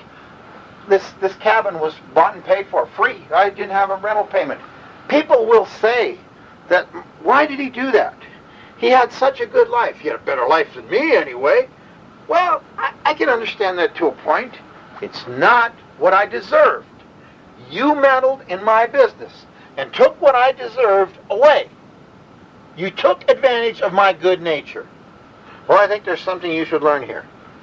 For as good as a man can be, also can he be as bad. And another thing you should learn is that when you visit evil upon someone, be assured it will revisit you. And that is what is happening. It is a good thing. Because I think the community of Granby will be stronger. I think that they will understand after years, if they ever hear this tape, if they ever hear the truth, if they're ever willing to listen. That was one thing that the council would not do, ever.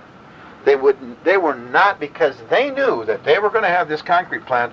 Everything that I or the 50 or 80 people that were at those meetings initially, they would fall on deaf ears.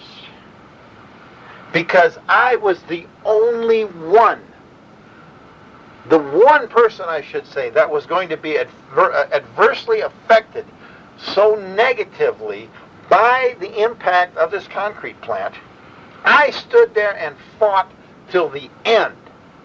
I spent the money. I let that attorney Dietza milk me. Because I was fearful, I was weak, understood. I spent the money. I fought the good fight. To come to realize that I had to do what I have to do now. It's a sad, sad way to do it. But it's a cross that I'm going to carry. And I'm carrying it in God's name, I believe. I truly believe this. I would have been caught. Something would have happened.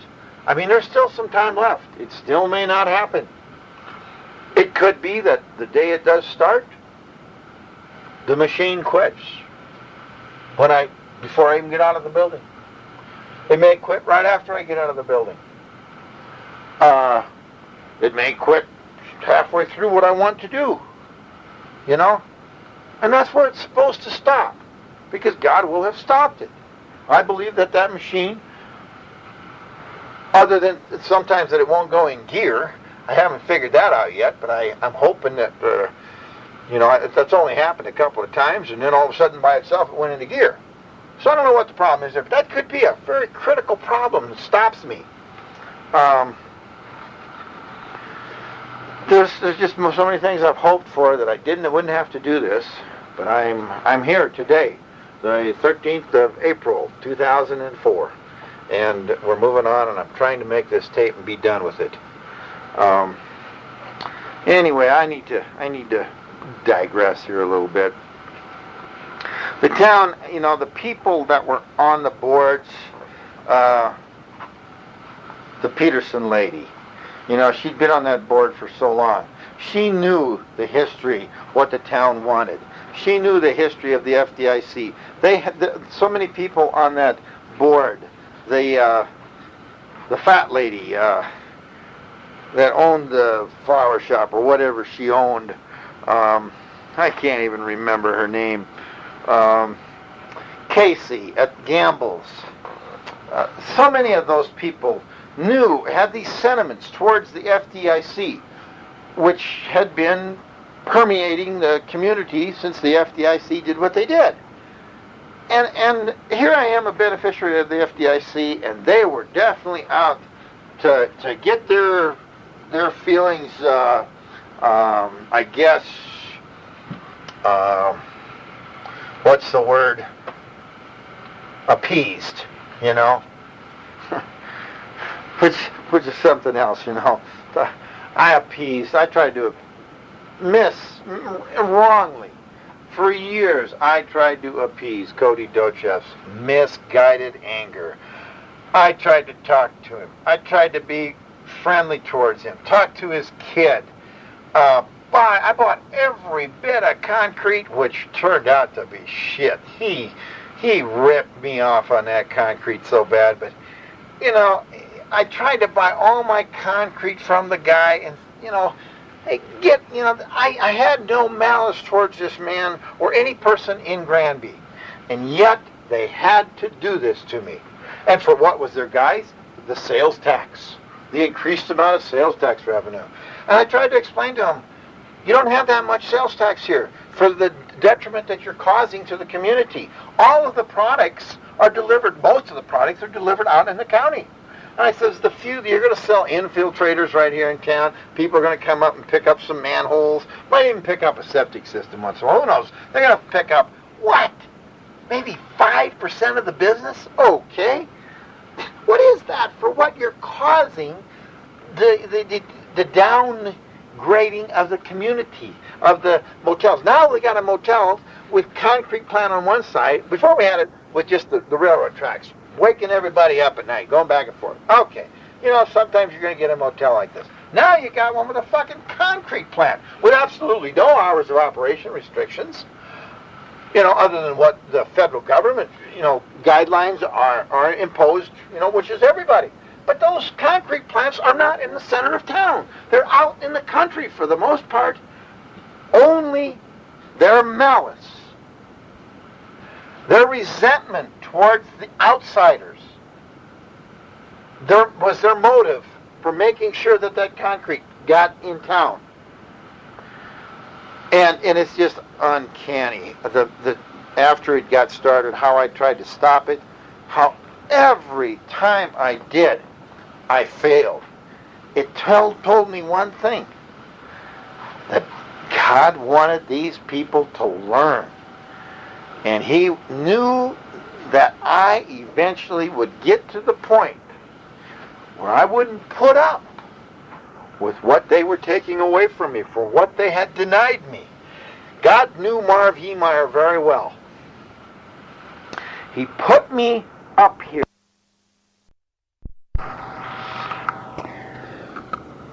He put me up here.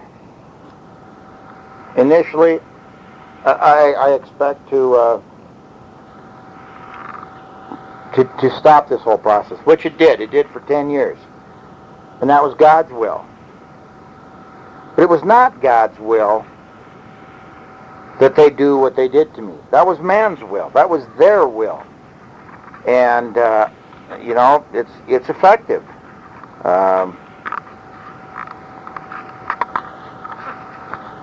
Don't agree with it. I could never agree with it. When man's will is to harm his neighbor and keep him from prospering, it's wrong. And that's basically, that's all they did the many years that I was there. So, you know, we're coming up on that day when I'm going to do what I have to do. And we'll see what happens. I know that, you know, it's God's will. It's going to be, God's will be done. It's not mine. So we'll see once what happens. That's just the way it is. You know, all the, it's about 8:30 in the evening on the 13th.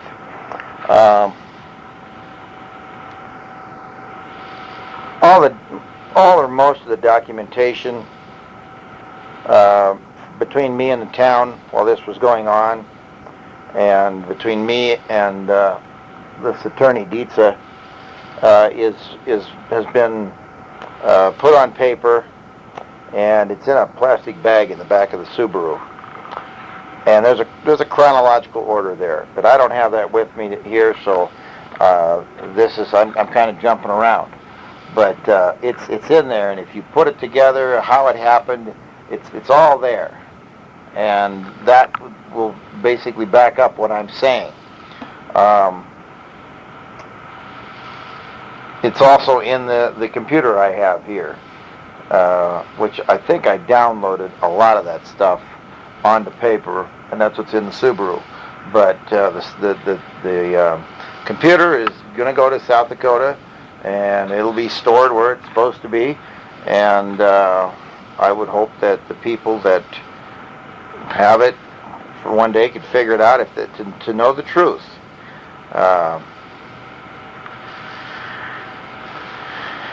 And I guess if they do figure it all out, and they still figure I'm wrong, well, that's the way they figure. That's the way people figure. I don't think that I would be making this tape. I don't think I'd be still sitting here, 2-3 years after all this stuff was done, 4 years, whatever. It'd still be bothering me.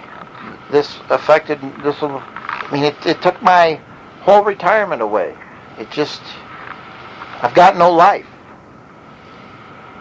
The life I've got, sure, I've got a life if you want to settle for that kind of a life, but that's not what I've been taught to do.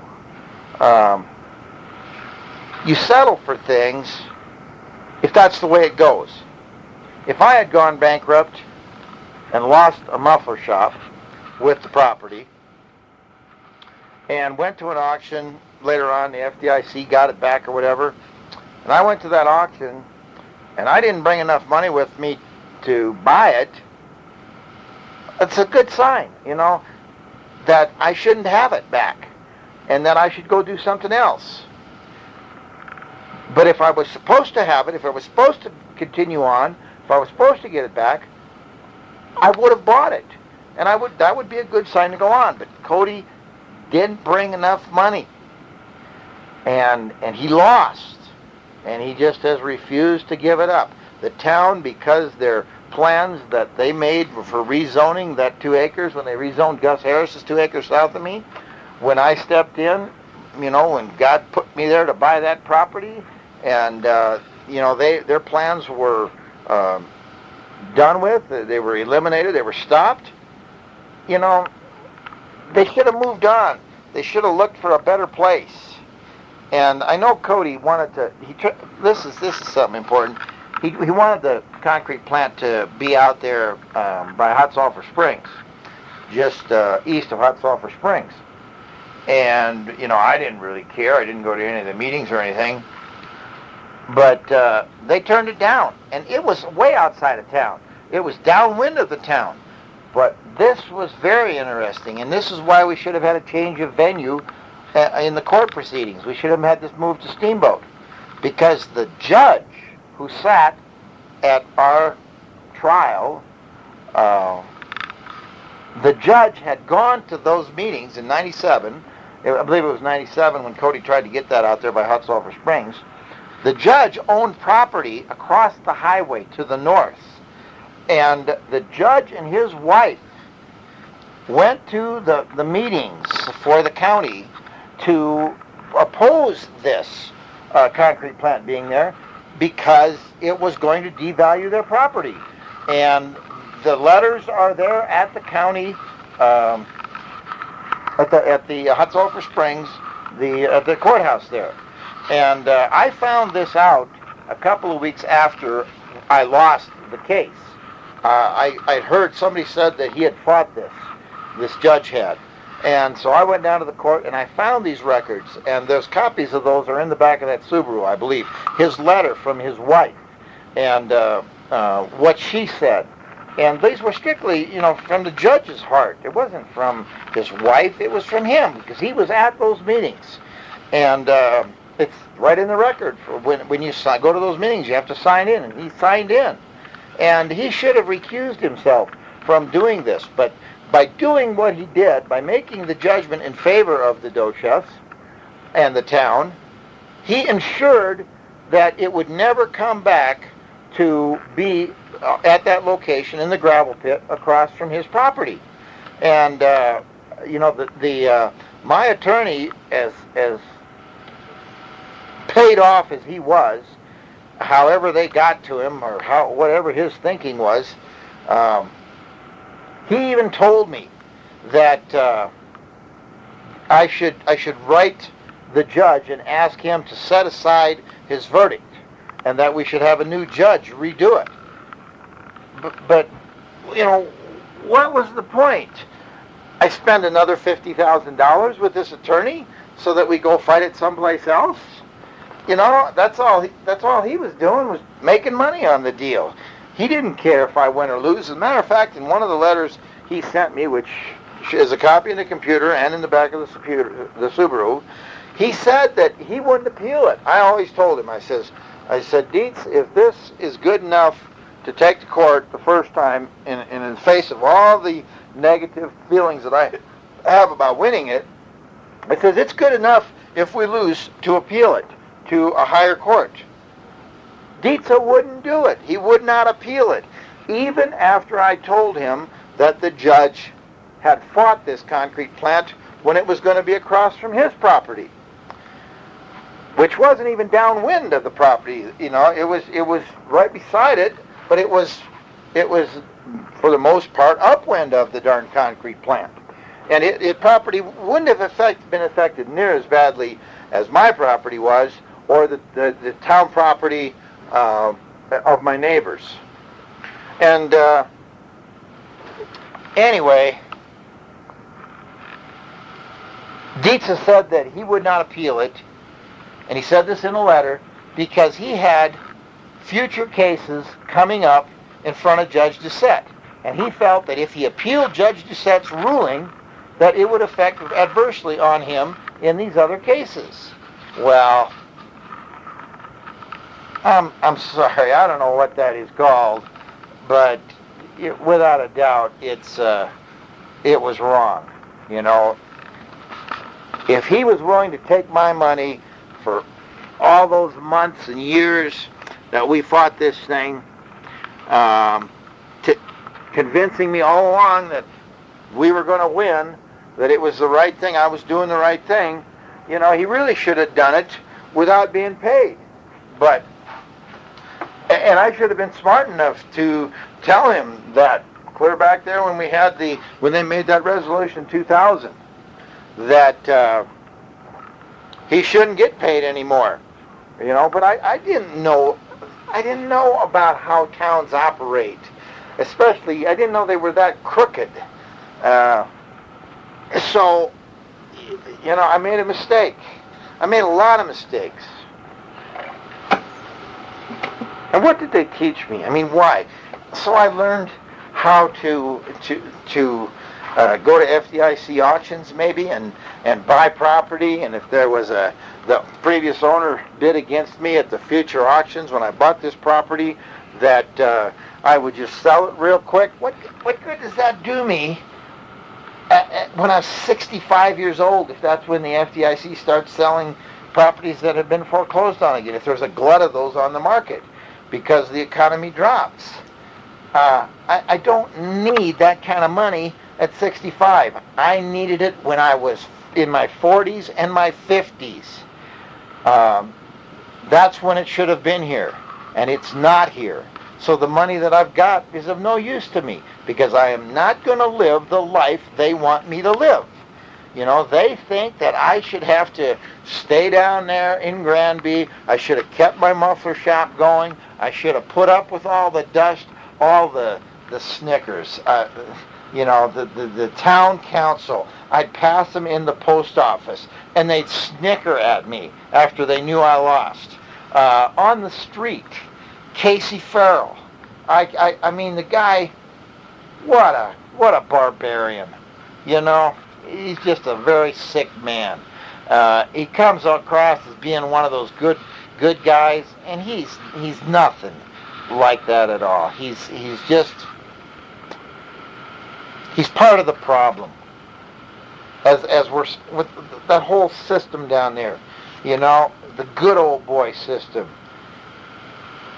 When you come up against a person like me, you know, you got to help me.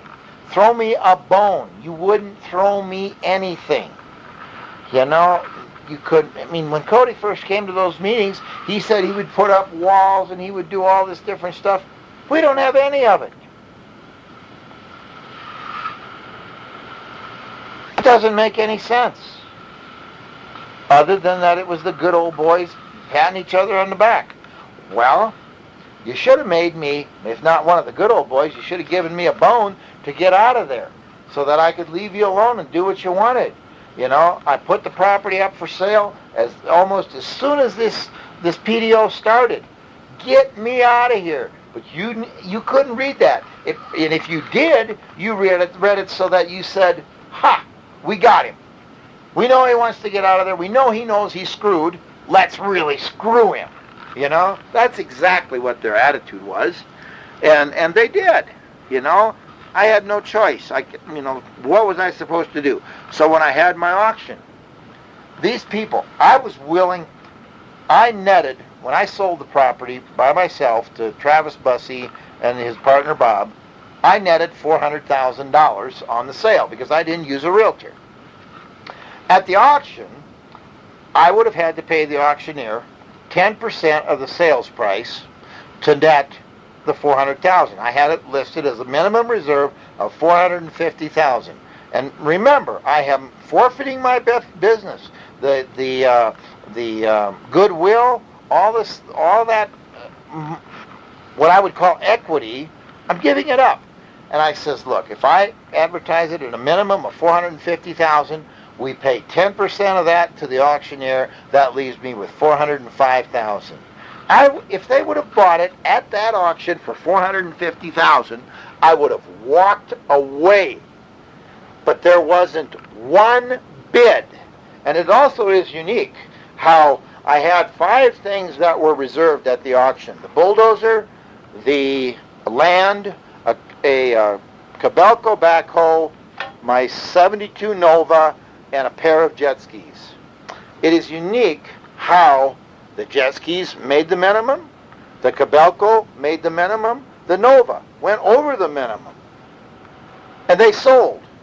But what 2 things did I keep? The the Komatsu dozer, and the property. So stop and think about this. I wasn't supposed to walk away from this because the Komatsu was still there. The build property was still there. If I would have gotten a bid of $450,000, I would have netted $5,000 more than I actually netted. Is that what it cost for you people to not pay? Because what I'm going to do is going to be worth way more than the $5,000 if you get... I know I'm not very good at explaining this, but I hope you get my drift here. You blew it. Maybe you say it didn't happen because it would have cost you $50,000 extra than what I actually netted. Well, you were telling everybody, Cody was telling everybody that I talked to that the property was only worth $300,000. Well, Cody, you were lying to people because I netted $400,000. I would have netted $405,000 had I sold it at the auction. You guys could have gotten rid of me. But that was one of those things I said, God, if it brings $450,000, I'm out of here. I'm done. I'll forget it. I'll live. I'll get on with my life. It didn't bring it. It didn't bring it. It just amazes me that it didn't, because I was so close to walking away from this. Anyway, so I got the dozer and I got the building. Another thing that was very, very unique was, now how am I going to do, what am I going to do with this dozer? Okay, I had it up on the driveway for sale, and according to the Ritchie Brothers auction sales at that time, that dozer was selling nationally for as much as $43,000. Okay, I don't believe that any of the Komatsu D355s were as in good a shape as this one was. This Komatsu was owned by, I believe it was Fresno Tractor, and they'd owned it for about 6 years and had rented it out. And this Komatsu was in excellent condition. If any Komatsu D355 should have brought $54,000, which is what I had it at, that one should have. I was willing at the auction to take $33,000 for it. Couldn't get a bid. I got a $20,000 bid. That was the only real bid we got. Well, I had $24,000 in it.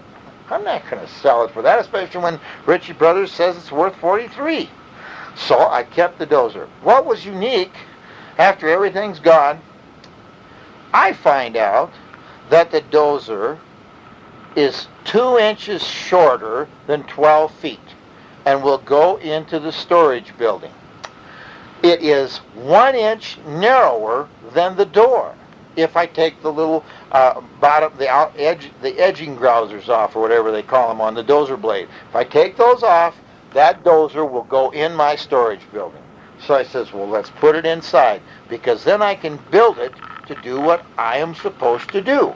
And I could not believe it. I put up a 4x8 piece of plywood on each side of the door so that the blade would go through, drove that thing up there, got out to where the cab was close to the door, checked the clearance, and I had 2-3 inches of clearance. I drove it right in there. It fit through that door so tight you almost had to grease it to get it in there. Why did that particular dozer fit in the building? Why had I not bought one of the D9s at that Fresno auction? It doesn't make any sense. You know, a D9's got more horsepower. It's probably more dependable than a Komatsu. If I'd have bought one of them, I'd have never got it in that building, because they were much taller than the Komatsu was. So I'm thinking, well, this is good. I get it inside, now I can build it. Must be what I'm supposed to do. Put it inside under the guise that, you know, it's winter time. I'm not going to be here. Everything's sold. I don't have a muffler shop anymore. I'm going to go snowmobiling. I got to keep it out of the weather, and I got to keep it away from the friggin' criminals down there in Granby who are going to come by and sabotage it, which did happen to my place more than once in the 10 years, 11 years that I was down there. People would steal different things and so forth. I mean, it's a sick town. Other than have the store that I had in Commerce City, the muffler shop, which got broke into one time, I never had any problems with theft in any of the businesses that I ever owned, or any of the shops that I ever run. But in Granby, I had problems. And there may be good reasons for that, because it wasn't sitting on a main street and so forth, and whatever, you know. But there were more break-ins in my building in Granby than any business I have ever owned. There was 4 to be exact. 3 were attempted, I should say, where they didn't get in, or if they did, they didn't take anything. The one time that they did take anything, they stole some wheels off of a street rod that I had sitting in front of the building. And those people got caught. And I got restitution from one of them. There was 3 kids. One of them paid his restitution. The other 2, for all I know, they're in jail today. But it's just the way that town is. It's just, you know, they're poor. Right now, I think that everybody's probably got a lot of money in their pockets, because we've had pretty good economy up here the last 5 or 6 years. But those people all could have $1 million each. They would still be poor. They're poor in mind, they're poor in pocketbook, they're poor in spirit, they're poor in heart. They're just poor people. And I don't know, you know, it's they need to stop thinking that they have to get some self-esteem, some self-respect, and love their neighbors, and not try to deprive them of a right to make a living, to have their dreams realized. And it's sad that people down there do that. And I'm talking about the leaders of the community. They keep people down, because if they didn't, the real cream of the crop would rise to the top and knock them from their position. But of course, their definition of cream of the crop is to see how devious you can be to screw your neighbor. If you're devious enough and you're smart enough and wily enough to screw your neighbor, then you're the cream and you should be on top. You shouldn't earn it through doing honest, hard work. You have to get together, have secret meetings. You have to spend years conniving, waiting for an opportunity to screw your neighbor. Well, I've never done it, and I ain't planning on doing it, other than what I'm doing now. And this will be the first time that I've ever done something like that, the way they want it to be done, the way they do it, to do it in secret, to do things behind their back, to lie to you when you ask them what their plans are, and they won't tell you. I've had to do that. People ask me, what am I doing? Oh, I'm not doing anything. I spent the whole summer of 2003 in that friggin' building, lived there without a shower for as much as 4 days at a time, working on that dozer, getting it prepared to do what I have to do. And that's another thing that was so uncanny. We talk about getting caught. Why didn't I get caught? Why haven't I been caught? Or why didn't I get caught up to now? Last fall, when Travis and Bob go to buy the place, they need to have their insurance man come in and see the storage building. They want to see inside. Now, I had put up a temporary wall, and I had insulated that whole building that summer, and had started working on this dozer. I had this dozer about half done, by maybe 3/4 done by the time they wanted this insurance guy to come in. I had to clean that whole shop up, hide all the steel, the welders, hide all that stuff in a little room in the corner. I built out of 2x4s and canvas. And then what did I do? I took polypropylene tarps and I covered the dozer, which I had the whole cab armor on. I had about half of the engine armor on, and I covered it up with tarps and taped it all shut. And I says, maybe this is where I'm supposed to get caught. They're going to come in here and they're going to get nosy. They're going to want to know what's under this dozer. They're going to find out that I'm building this, and somebody's going to go call the cops, and they're going to put a stop to it. Well, that's the way it's supposed to be. Catch me, okay?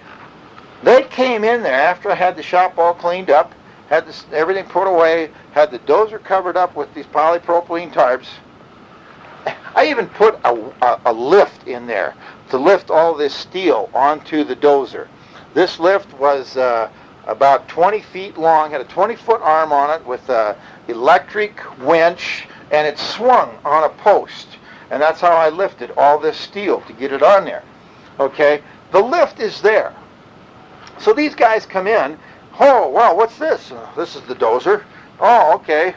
Well, what's this lift, they say. And I say, well, I made up this story about this guy from Minnesota who was a professor at the university there and was working on a system to, it was called, I can't even think of it right now, when you deep freeze things.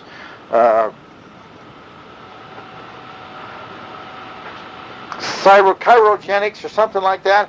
I said this professor was perfecting a cryogenics cooling system to go in the intake of the diesel engine, which would cool the air and increase the performance of the engine and increase the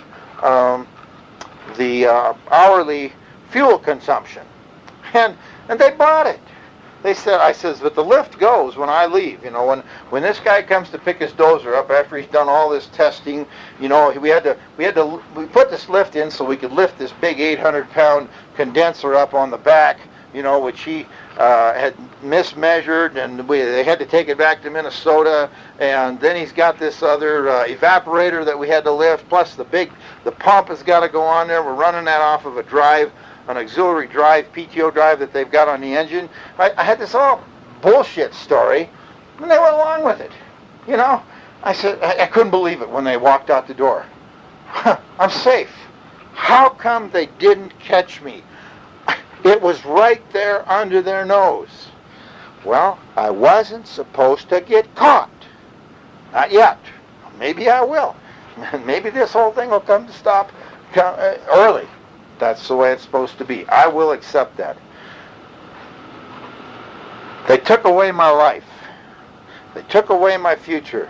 They took away my hope. They took away any desires that I had. I cannot operate in a community of people that does that to their neighbors. I wasted 13 years of my life down there because the Thompsons were pissed off that I bought that property. You put yourself in my shoes and tell me how you would feel at 50 years old realizing that you've wasted 10 years of your life because of someone's malice, because of their jealousy, because of their greed, because of their hate. I'm 52 now. That's why I talk about 12, 13 years. You know, it was 10 years then. You know, it just isn't right. I cannot... There used to be a time when I could withstand these types of losses. I could never afford them. You can never afford to lose money. You can withstand it, and you can recover sometimes. Most of the time I looked at it that way, it was because I was young, and I was strong, and I could go out and physically do the work. I'm 52 now. I can't do it. I can't withstand it. I can't recover. We're talking about losing $300,000, which, along with the sale of the property, would have been my retirement, would have let me go on to do other things, to make more wealth. But when you take 10 years of my life away and just piss it down the drain and are happy about it and ecstatic about it, no. I've taken all I can take. How I react, yes, it's a reaction. That's how it's supposed to be. That's how God built me. You know? It is not my fault. What that one guy say? Those who made me your enemies, or enemy, those who made me your enemy, they are the guilty ones. The Thompsons are guilty. The Dochefs are guilty. The Granby Town Board is guilty. The Granby Planning Commission is guilty. My neighbors are guilty. It took all of you 10 years to get me. And you got me, no doubt about it. I got screwed big time. We talked today about it to Dave Patner. He knows I got fucked. And he knows that they do it. And they get away with it. There's nothing you can do about it. He says, well, I'm going to do something about it. It may only change people for a generation. Maybe two. May not change them at all. Maybe make them worse. That's the way it's supposed to be. And that's the way it will be. God's will be done. Through me.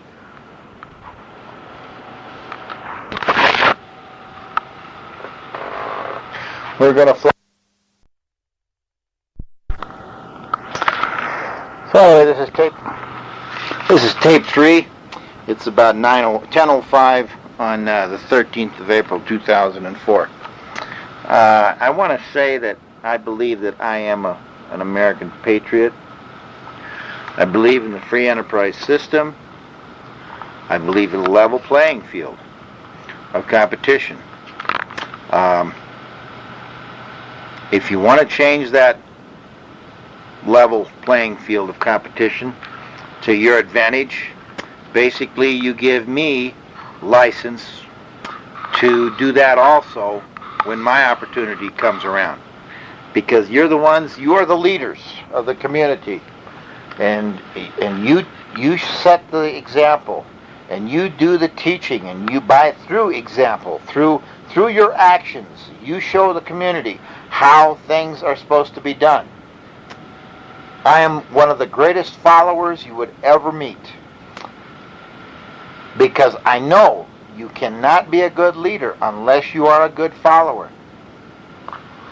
I have followed all the parameters that was supposed to have followed to get that property. You, on the other hand, the town of Granby, the people of Granby, the leaders of Granby, have not. You have conspired against me. And that, in doing so, and I understand it's a conspiracy, we can't prove anything. And with you, the way you change your minutes at all your meetings, I understand that. It can't be proven. I'm not that diligent to catch every problem and attack everything that you do. There's too many of you. It's too big of a task. But you have given me license, through your example, to do what I need to do. when I do this, that levels the playing field in my favor. So now we've got a lopsided playing field. Because when I come back at you, I'm going to destroy your side of the playing field. I'm going to destroy you. I'm going to get, I always believed in paying my bills. You got to make money. And you do that, if you got a champagne income with a beer taste, you're going to do well. And that's what I've always had. Always believed that's the way it should be. That's the only way I could get ahead. If you got a champagne taste with a champagne income, you're even. If you got a beer taste with a beer income, you're just even. If you got a champagne taste with beer income, you're screwed. So you got to have a beer taste with a champagne income, then you'll get ahead. And that's what I've always had. You've taken that away from me. You've taken that income away completely. And how you did it allows me to do what I need to do to make this right. And I'm taking it a step further in that, in leveling this playing field, I've always said, never get even. Don't get even. You either have to walk away or you have to get ahead. I am going to get ahead. Or maybe I'm just going to put you down. But it's going to cost you millions compared to the $50,000 you could have gotten out at my auction. You could have walked away. Compared to the $600,000 that I initially asked, who, a professional realtor, agreed with me on the value of that property and business was worth $595,000. She listed the property, had it listed for 2 years. We reduced it and reduced it and reduced it. And nobody, because of your anger, because of your malice, because of your hate, you would not work with me. So now, I believe that I have to leave this world with a debt so great to you it can never be repaid until the final judgment. We'll see what that cost is. Will it be too great? Maybe. But there's got to be some good come of this. And at this point, there is no good. I am here short of what I deserved. All I ever wanted was what I deserved. You denied me of that. You are there thinking you have gotten away with destroying a person, an outsider, and you have gotten your way. And that's wrong. That was man's will. It was not God's will. It was with your input. So now this, true, it is with my input also that I come back at you.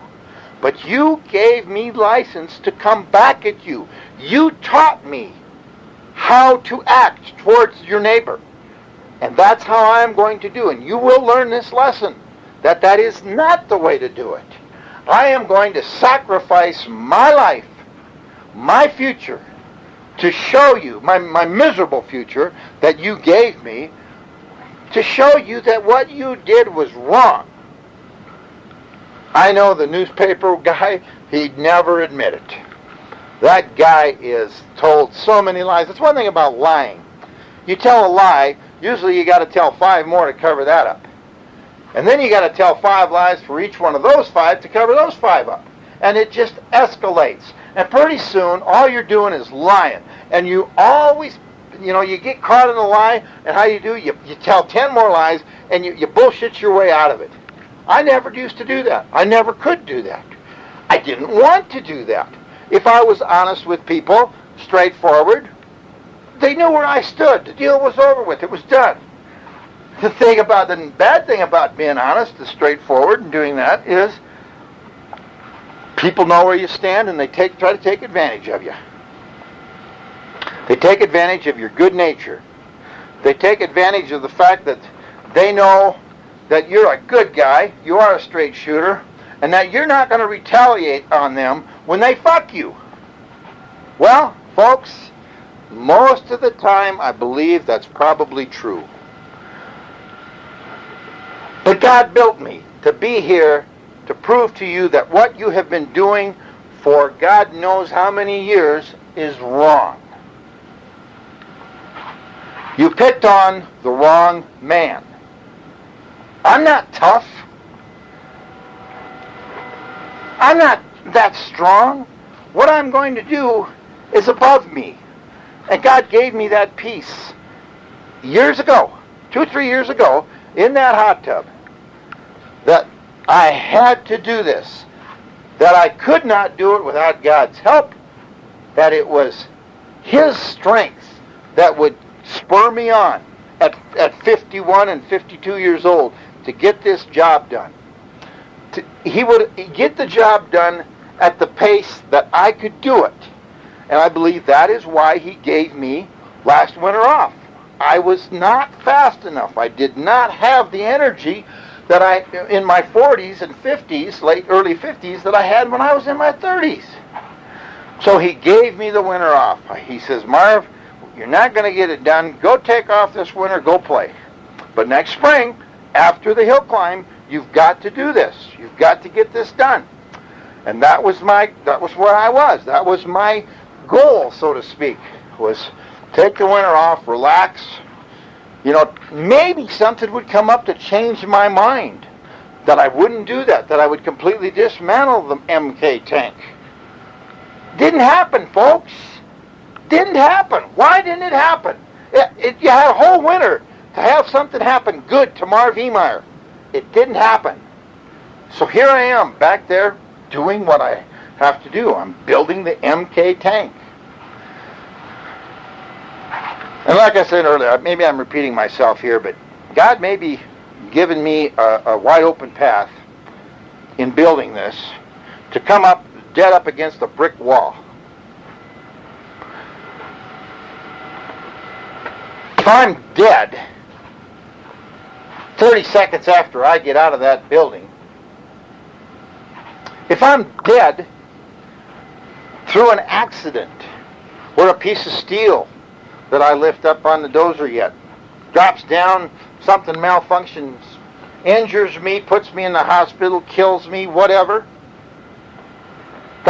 I'll accept that.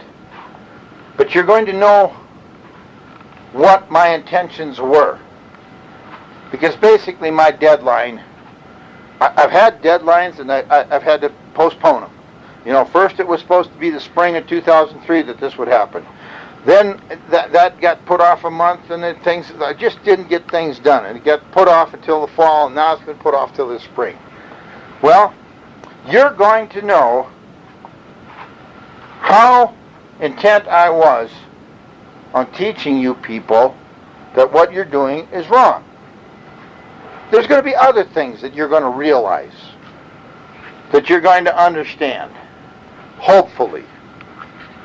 And maybe that's all that needs to be done to stop you from the greed you have, the hate you have, the anger and malice to outsiders. It's not good, folks. I don't think that just knowing what I'm doing is enough. I think God will bless me to get the machine done, to drive it, to do the stuff that I have to do up to a point, and then the machine will do one of 2 or 3 times. You're either going to blow me right off the fucking streets, I'm going to have a heart attack and die because I'm all pumped up. The machine's going to break. Or maybe it'll go all day and I'll run out of fuel. I don't know. I got a lot of fuel in that thing, let me tell you. So I'm trying to be as prepared as I can be to do what I believe needs to be done, what God has inspired me to do. And we'll see once where it goes. You know? Because it definitely is in God's hands. It is not in my hands. Without a doubt, I'm building it. But there's a reason why I am successful at continuing this project. Maybe it's just for me. Maybe I will get caught. And maybe I'll see how foolish it was. But if I don't, I know I'm going to be dead. There's no doubt about that in my mind. I am the co-captain of my life. God is first, I am second. Okay? This is where He's taken me. This is where you have tried to control my life. You have tried to be the captain of my life. You do not run my life. You do not determine my income. You do not determine what I desire, what I want, what I deserve. I determine that, and my God determines that. Not you people. No people do that. If they do, then you're a slave to them. And I am not a slave to man. I am a slave to God.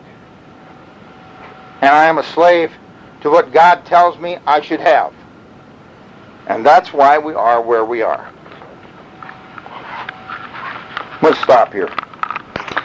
You know, this may be unimportant, but had a friend here in Grand Lake. Have a friend. Lives in Denver, owns property up here. His name's Curtis Wright.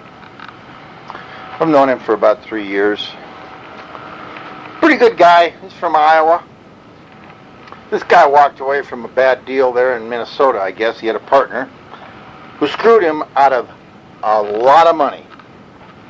And he tells me that, you know, he dwelled on this for quite a while, and he rationalized this, that he deserved to get screwed, and that he needed to quit thinking about his enemies and what they had done to him. He needed to be thinking about his friends, and that's why he lives today. He lives for his friends.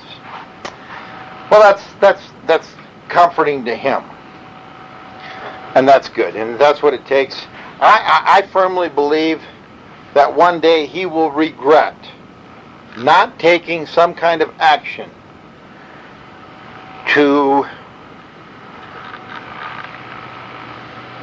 recoup what he lost in Minnesota.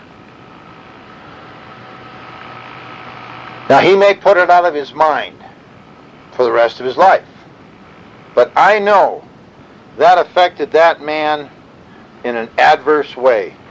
It hurt him. It killed his spirit to a large degree. This man, he's a hell of a wrestler. Wrestled for the Hawkeyes. I don't know. He wrestled for some Iowa team. He hates it when I get it wrong. Anyway, he was a good wrestler. And he had a lot of will and a lot of strength. And he was a winner. And when he lost there in Minnesota to that guy, basically I guess he walked away from the company, and the guy was rid of him, and the guy went on to sell the business a short time thereafter for quite a huge amount of money, and Curtis lost all that. Well, I guess Curtis needs to be beat up even worse to get to that point where he says, enough is enough. I have been beaten to a point where I'm not going to take it anymore. And believe me, I have been beaten in my life. I have lost a greater fortune than I have, without a doubt. But I don't think that's what God had planned for me. I think God expected me to get that. And He expects me to do something to those who kept me now from getting that. From getting what I deserved. Well, I will get what I deserve in trying to make this justice, to get this, make this all right. I will get what I deserve. But I'm not afraid of death. That was another thing. A movie I watched said, you know, there's a lot of things that'll gnaw at a man's heart and soul, a lot worse than death. And you know, this will gnaw at me for the rest of my life. And I'm not going to live with it. I may die with it, but I will not live with it. I lost $57,000 in the mid-'80s over at Toponis on a land scam that this realtor devised a scheme where he would have wraparound mortgages, and a corporation would sell these lots, and after so many years they would go bankrupt, and we as purchasers would have paid the county commissioner of Routt County, his name was Visitainer, so many thousands of dollars. He'd have made thousands of dollars in real estate commissions, and everybody would come out of it winning except the owners of the land. And when we finally lost everything, there was 12 of us, I believe, in the group that still owned land there. Of the over 100 lots that had been sold over that 8-year period or 10-year period, most of the people had given up on their dreams to have that 40-acre parcel there, and they let the property be foreclosed on earlier. We were naive enough to believe that finally the economy would turn around and everything would get going. We didn't realize it was a legal scam. And there was 12 of us. We went and met with Franscona and the attorneys in Boulder.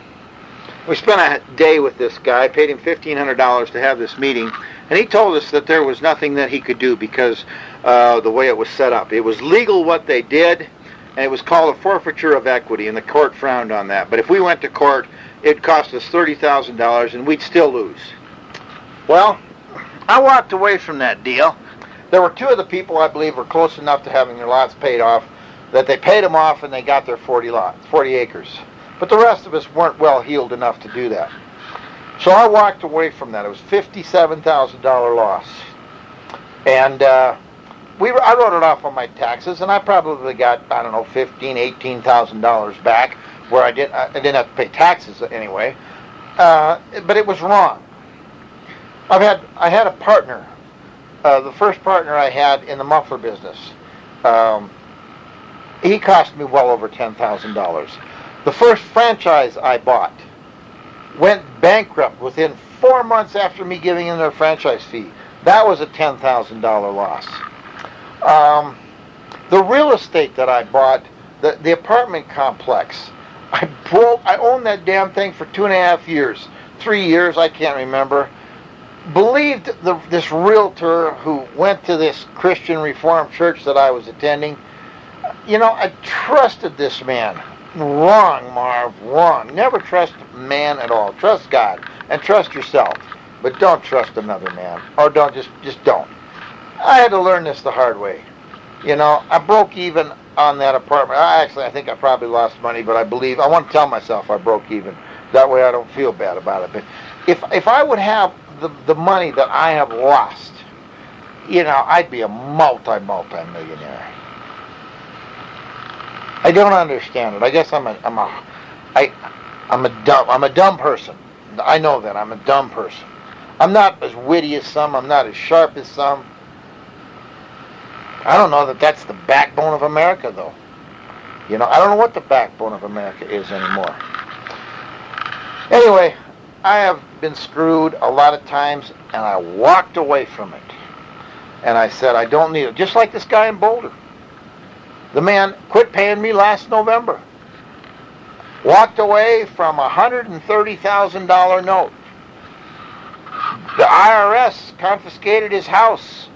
They wanted to take the business, but fortunately I had the Secretary of UCC filing with the Secretary of State. They didn't get the equipment. So what do I have to do? I sell everything for $25,000 bid. That was the bid I got. A good family is going to get the business. It's going to enhance their future. I'm happy to do it. I sell it to them for the $25,000. If I take that off the $130,000 that the guy still owed me, this Doug Davis still owed me, he owes me $105,000. I'm walking away from it. I'm not going to chase him down. I'm not going to go find his dad and shoot him. I'm not going to shoot Doug Davis. I'm not going to shoot his kids. I'd like to. I guess if the opportunity put itself in front of me in the next 60 days, 50 days, whatever it is, I might do it. I do have the wherewithal to do that. But I don't think that's going to happen. If I had the money that I've lost, yeah, I'd be a very wealthy man. But that's the problem. Is it because I have a good nature? Or is it because I'm a coward that I don't chase these people? What is it? I'm not really sure. I bent over backwards to help this guy down there in Boulder make it. He had it for 7 years. How can you fail after 7 years? I'll tell you how you can fail. Drugs, alcohol, prostitutes, an oversized ego. I don't know. There's many different ways. That's why this guy failed. He stole some of my equipment. He owes people money down there. He left the place a filthy mess. That evil will be returned to him. If it already hasn't, the guy has had a pretty miserable life. But getting back to me, on the other hand, I have had a perfect life up until 1999, when I found out what the Thompsons had done to me in 92. And I am not going to take it. And I have to use the resources that I have, the wherewithal that I have, the ability that I have, the knowledge that I have to make this right. I am not walking away from it. Maybe I'm being a coward by doing what I'm doing, because without a doubt, I'm doing what you have done. I'm lying. I'm conspiring. I'm keeping things secret. And it's going to happen. And I believe that is a coward. You were cowards in the way that you dealt with me. The 10 years that I was in Granby. You people were cowards. That you could come to me and say, Marv, we want you out of this town. We hate you. We hate the FDIC. We hate how you benefited from the FDIC's actions and our misfortune and our stupidity. But none of you had the guts to do that. You had to take me on en masse. Well, I'm going to take you on by myself. It's the only way I know how to do it. I'll be dead when it's over, but that's my conviction. And for the people that are out there that hear this, that can stand listening to it, please pray for me. Pray for my soul. I believe that I'm doing the right thing. I don't think God would have let me get this far if it was the wrong thing. I don't think God would have given me the successful life that I had. I call it successful. I think I was a very poor person most of my life. But for who I was and what I was, I think I was a very rich man. And I'm thankful to God for giving me that life and giving me what I had. I mean, without a doubt, I made sacrifices. I didn't have a wife. I didn't have family. But God built me that way for a reason. And we're here today. And I'm going to carry that cross. I'm going to fulfill the reason He built me. All right, I'm going to stop again. Okay, I'm back. It's 10:27 on the 13th of April in the evening. I hope that the people of Granby learn that the way you punished me over the years that I was down there and how you punished me, for the most part, turned me into a desperate man. And desperate men do desperate things to recover a lot of times. And just for an example, I want to use nature as an example here. In nature, wolves and coyotes and, all the aggressive animals, they have their territory. They have their mates. And in nature, even an animal will fight to protect, some of them. Some of them are, what do they call them, deadbeat dads. But, a mother, just look at the mother. She will fight to protect her young. And she will protect her territory. And a male will definitely protect his territory. If he doesn't, he'll be overrun. Now, if an animal will do this, why wouldn't a man? Now, did my buying that property make you desperate? It shouldn't have. My buying that property should have had no influence on you whatsoever. You should have realized it for what it was and moved on. But it did make you malicious and hateful. And you came after me. And I tried to protect my property, to protect the peace and quiet of that zoning, of the neighbors' zoning, of what they were doing. The guy over at the Broken Arrow, I know that guy was bribed. It's just too obvious. The new building he got from Cody while the process was going on, don't tell me there wasn't a deal there. Sure, Cody would have given that same building to someone else for the same price he paid for it. But a small price to pay for Cody to get his way. It was all bullshit. Why did they get the easements and I didn't? It was because of malice and hate. Why was I so unsuccessful in protecting my property? Because you people needed to be taught a lesson. You all along were thinking that I was the person that needed to be taught a lesson. You were going to show me how it worked in Granby, Colorado. How the real world worked. People, you are so mistaken about the real world. I have walked away from what you've done to me, not on the same scale that you've done to me, on a lesser scale. I've walked away from it many times before.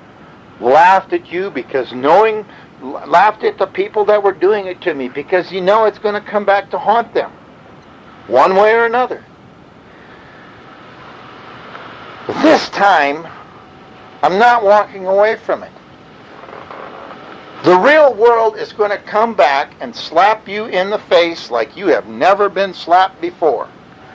And maybe that will make you think the next time, a generation from now, when you start screwing an outsider, when you start screwing... All right, we had to flip tape over. When you start screwing somebody who's trying to do something good in that neighborhood, in that community, but it's against your wishes and your will, maybe what happens here this year of 2004, this summer of 2004, maybe you'll remember that. Well, there were, back in the early 1900s or late 1800s, there were 4 people died up here in Grand Lake over the where the county courthouse should be, whether it should be here in Grand Lake or Hot Sulphur Springs. I don't know how many years people remembered that incident, but they still talk about it today. What the purpose of all that, those people dying were, I really don't know. But it seems like this has to happen again and again and again in human nature. That we kill each other. So that the next generation looks at things differently.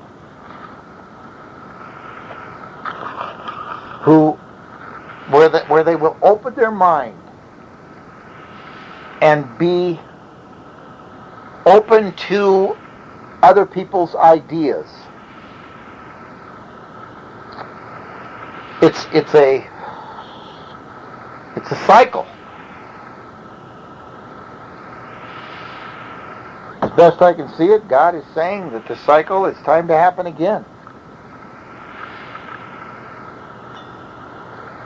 Hopefully it lasts longer. Maybe it won't last as long. I don't know.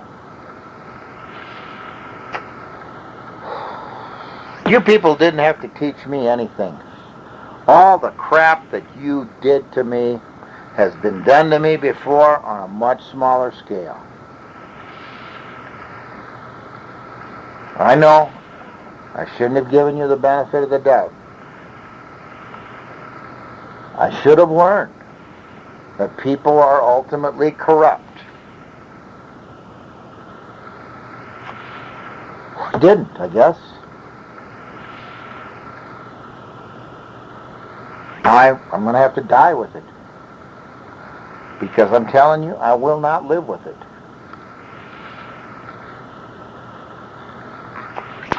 It's about 10:52 on the 13th of April in the evening. It's just another example of how forgetful I am and how sharp I'm not. I've been sitting here talking on this tape today, wishing that I had the documents in front of me all the time. It's been here in the computer. So I'm going to bring some of those up and go over some of the things. I've got a tape and a quarter left here, and then I'm going to be done with this. Well, it's obvious I never got those documents out of the computer, and I have no idea what I was saying. I don't have time to spend listen to this crap anymore. I guess just my final point is that they, if the sanitation board in 1992 would have stayed out of my business, the Thompsons, whoever it was, Dick Thompson, Ron Thompson, Larry Thompson, Randy Schmuck, Bud Wilson, and I'm not sure who was all involved, but they stuck their dirty, stinking fingers in my business, and they did it with malice, and they shouldn't have. And malice begets malice. Had they stayed out of my business in '92, I would have gotten my rental units put up probably in '93 instead of '94, which was only a boathouse at the time, but could have easily been converted to rentals.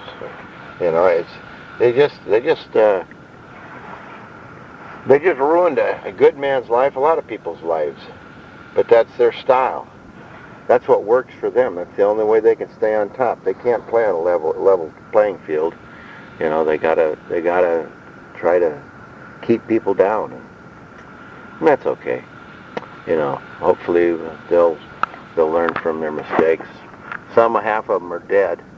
Dick Thompson, Ron Thompson, the Dochef girl, the D&J's son north of me, and I don't know how many else were involved. They're probably dead too. They deserve it. They went too peaceful as far as I'm concerned. So anyway, this tape's probably got a lot of emotion in it, and anybody listening to it, you need to realize that and just take it from there. Anyway, hey, I hope you all have a great time, a good life. I've had a great life. And it's Saturday morning, 22nd of May, 2004. And I'm going to put this tape recorder in a plastic bag. Somebody else can try to figure it out. We'll see you later. September 12th, 7 o'clock. This will be the first I ever heard of Granby to have 3 mayors in one night. I turned this meeting over to Dick. Further discussion on the Granby West development. Like this. What am I doing? You're running the meeting. The subject is the proposed resolution concerning the clarification of the status of the Granby West Industrial Park. And to give you a little background, Faye and Scotty and I went through all the information that we had, which was quite substantial, in the record, and we found this clearly adequate information to meet the standards of the sketch plan. There were some written graphic deficiencies which are outlined in Exhibit A to meet the requirements of preliminary code, which identified to you in Exhibit A of the resolution. Well, just sort of by way of background, there was some confusion, I would guess characterize. There are really two things that prompted what's before the board tonight. One was that there was some confusion between the applicant and the opponent to this application as far as what stage in the process it was in. And the other thing that happened was there was a threat of litigation by the opponents and then later one by the applicants against the town. And as a result of that, the town board had an executive session with myself. Out of that, I went back and looked at the EDO process, and staff looked at the materials that have been submitted so far to see what stage of the process they satisfied. As a result of that meeting and my discussions with the town board, I put together a resolution number 2000-9-12B, which I think is before the board, and my recommendation is that the board adopt resolution 2000-9-12B. What that resolution does, in essence, is it recognizes that there is a pending application.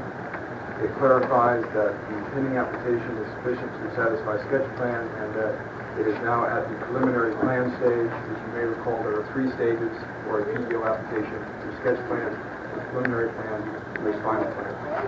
And at both the preliminary plan stage and the final plan stage, it goes to both the Planning Commission and the Board of Trustees.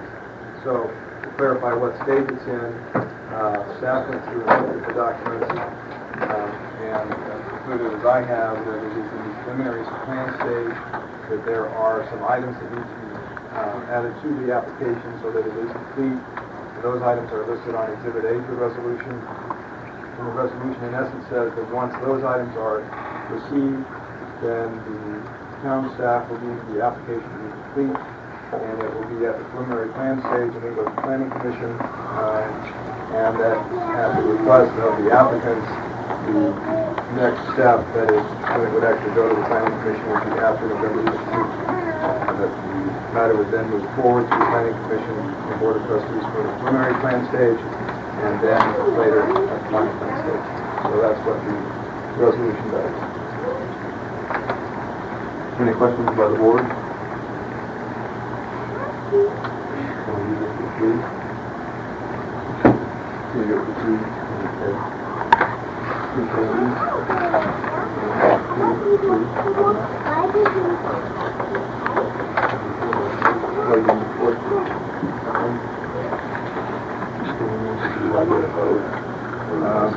Well, so far you haven't seen the matter, and probably unless it's going to change the circumstance, probably it's going to continue to change. So can't really vote on it tonight. I'll put it in the statement. Please speak on it. I think that's true. What I think we've found is, correct me if I'm wrong, Scott, but the preliminary plan is what we thought the final was. The preliminary plan is actually the rezoning portion of the process. So if that were approved, it would be more, the final plan is administrative, making sure everything is in place. So once you approve a preliminary plan, you can't go back at the final and say, no, I changed my mind, this isn't good enough. As long as the final plan supports with the preliminary plan, that's why preliminary plans are always critical. I think you probably can, if somebody wants to, I know that there's people here tonight that want to address the board, and you can probably take those comments with the understanding that there will be board action since there's not a quorum.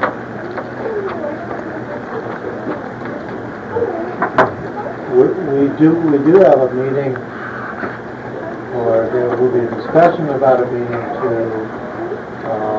interview replacements for William.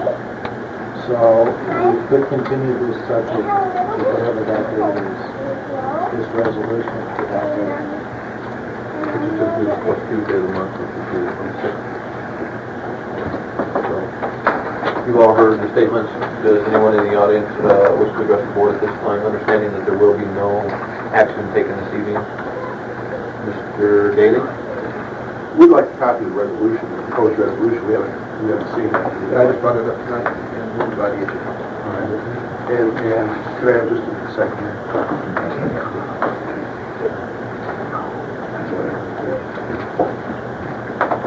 That's the resolution, sir. All right. Is there, okay, there's an exhibit attached to it, so it's correct, all the 4 pages. Yes, sir. We've got a difficulty with the fourth Tuesday. Is there a way that we can kick it over for 2 weeks beyond that? I don't know, do you folks meet twice a month or once a month? Normally we meet once a month unless we see the necessity of meeting twice a month, and I don't see any reason we couldn't continue to the next regular board meeting if that's the board's desire and, get to that. I've got a difficulty with fourth Tuesday, and that's obviously going to be a very important meeting for us. So I appreciate the board's consideration. Anything else? Mr. Heemeyer? Could I also get a copy of that resolution? Certainly.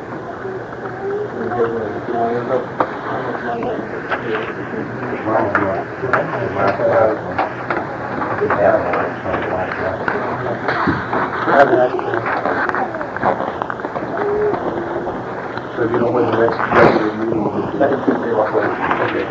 Absolutely. So from the date. Okay. Thank you. Hopefully going to be the 10th to get back to the October 10th. Thank you. I would entertain a motion to continue this matter to the next regular board meeting. So moved. So moved and seconded. All in favor? Aye. All opposed? So moved. I turn the meeting to the council.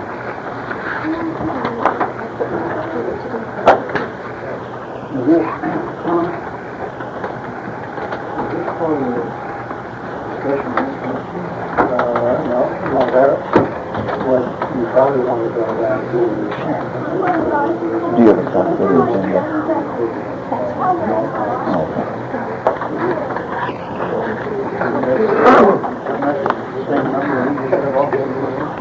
now, this is 2009.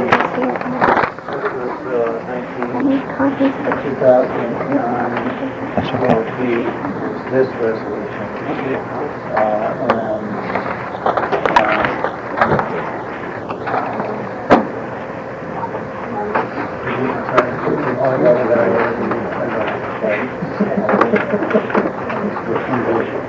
His resolution, approving development. This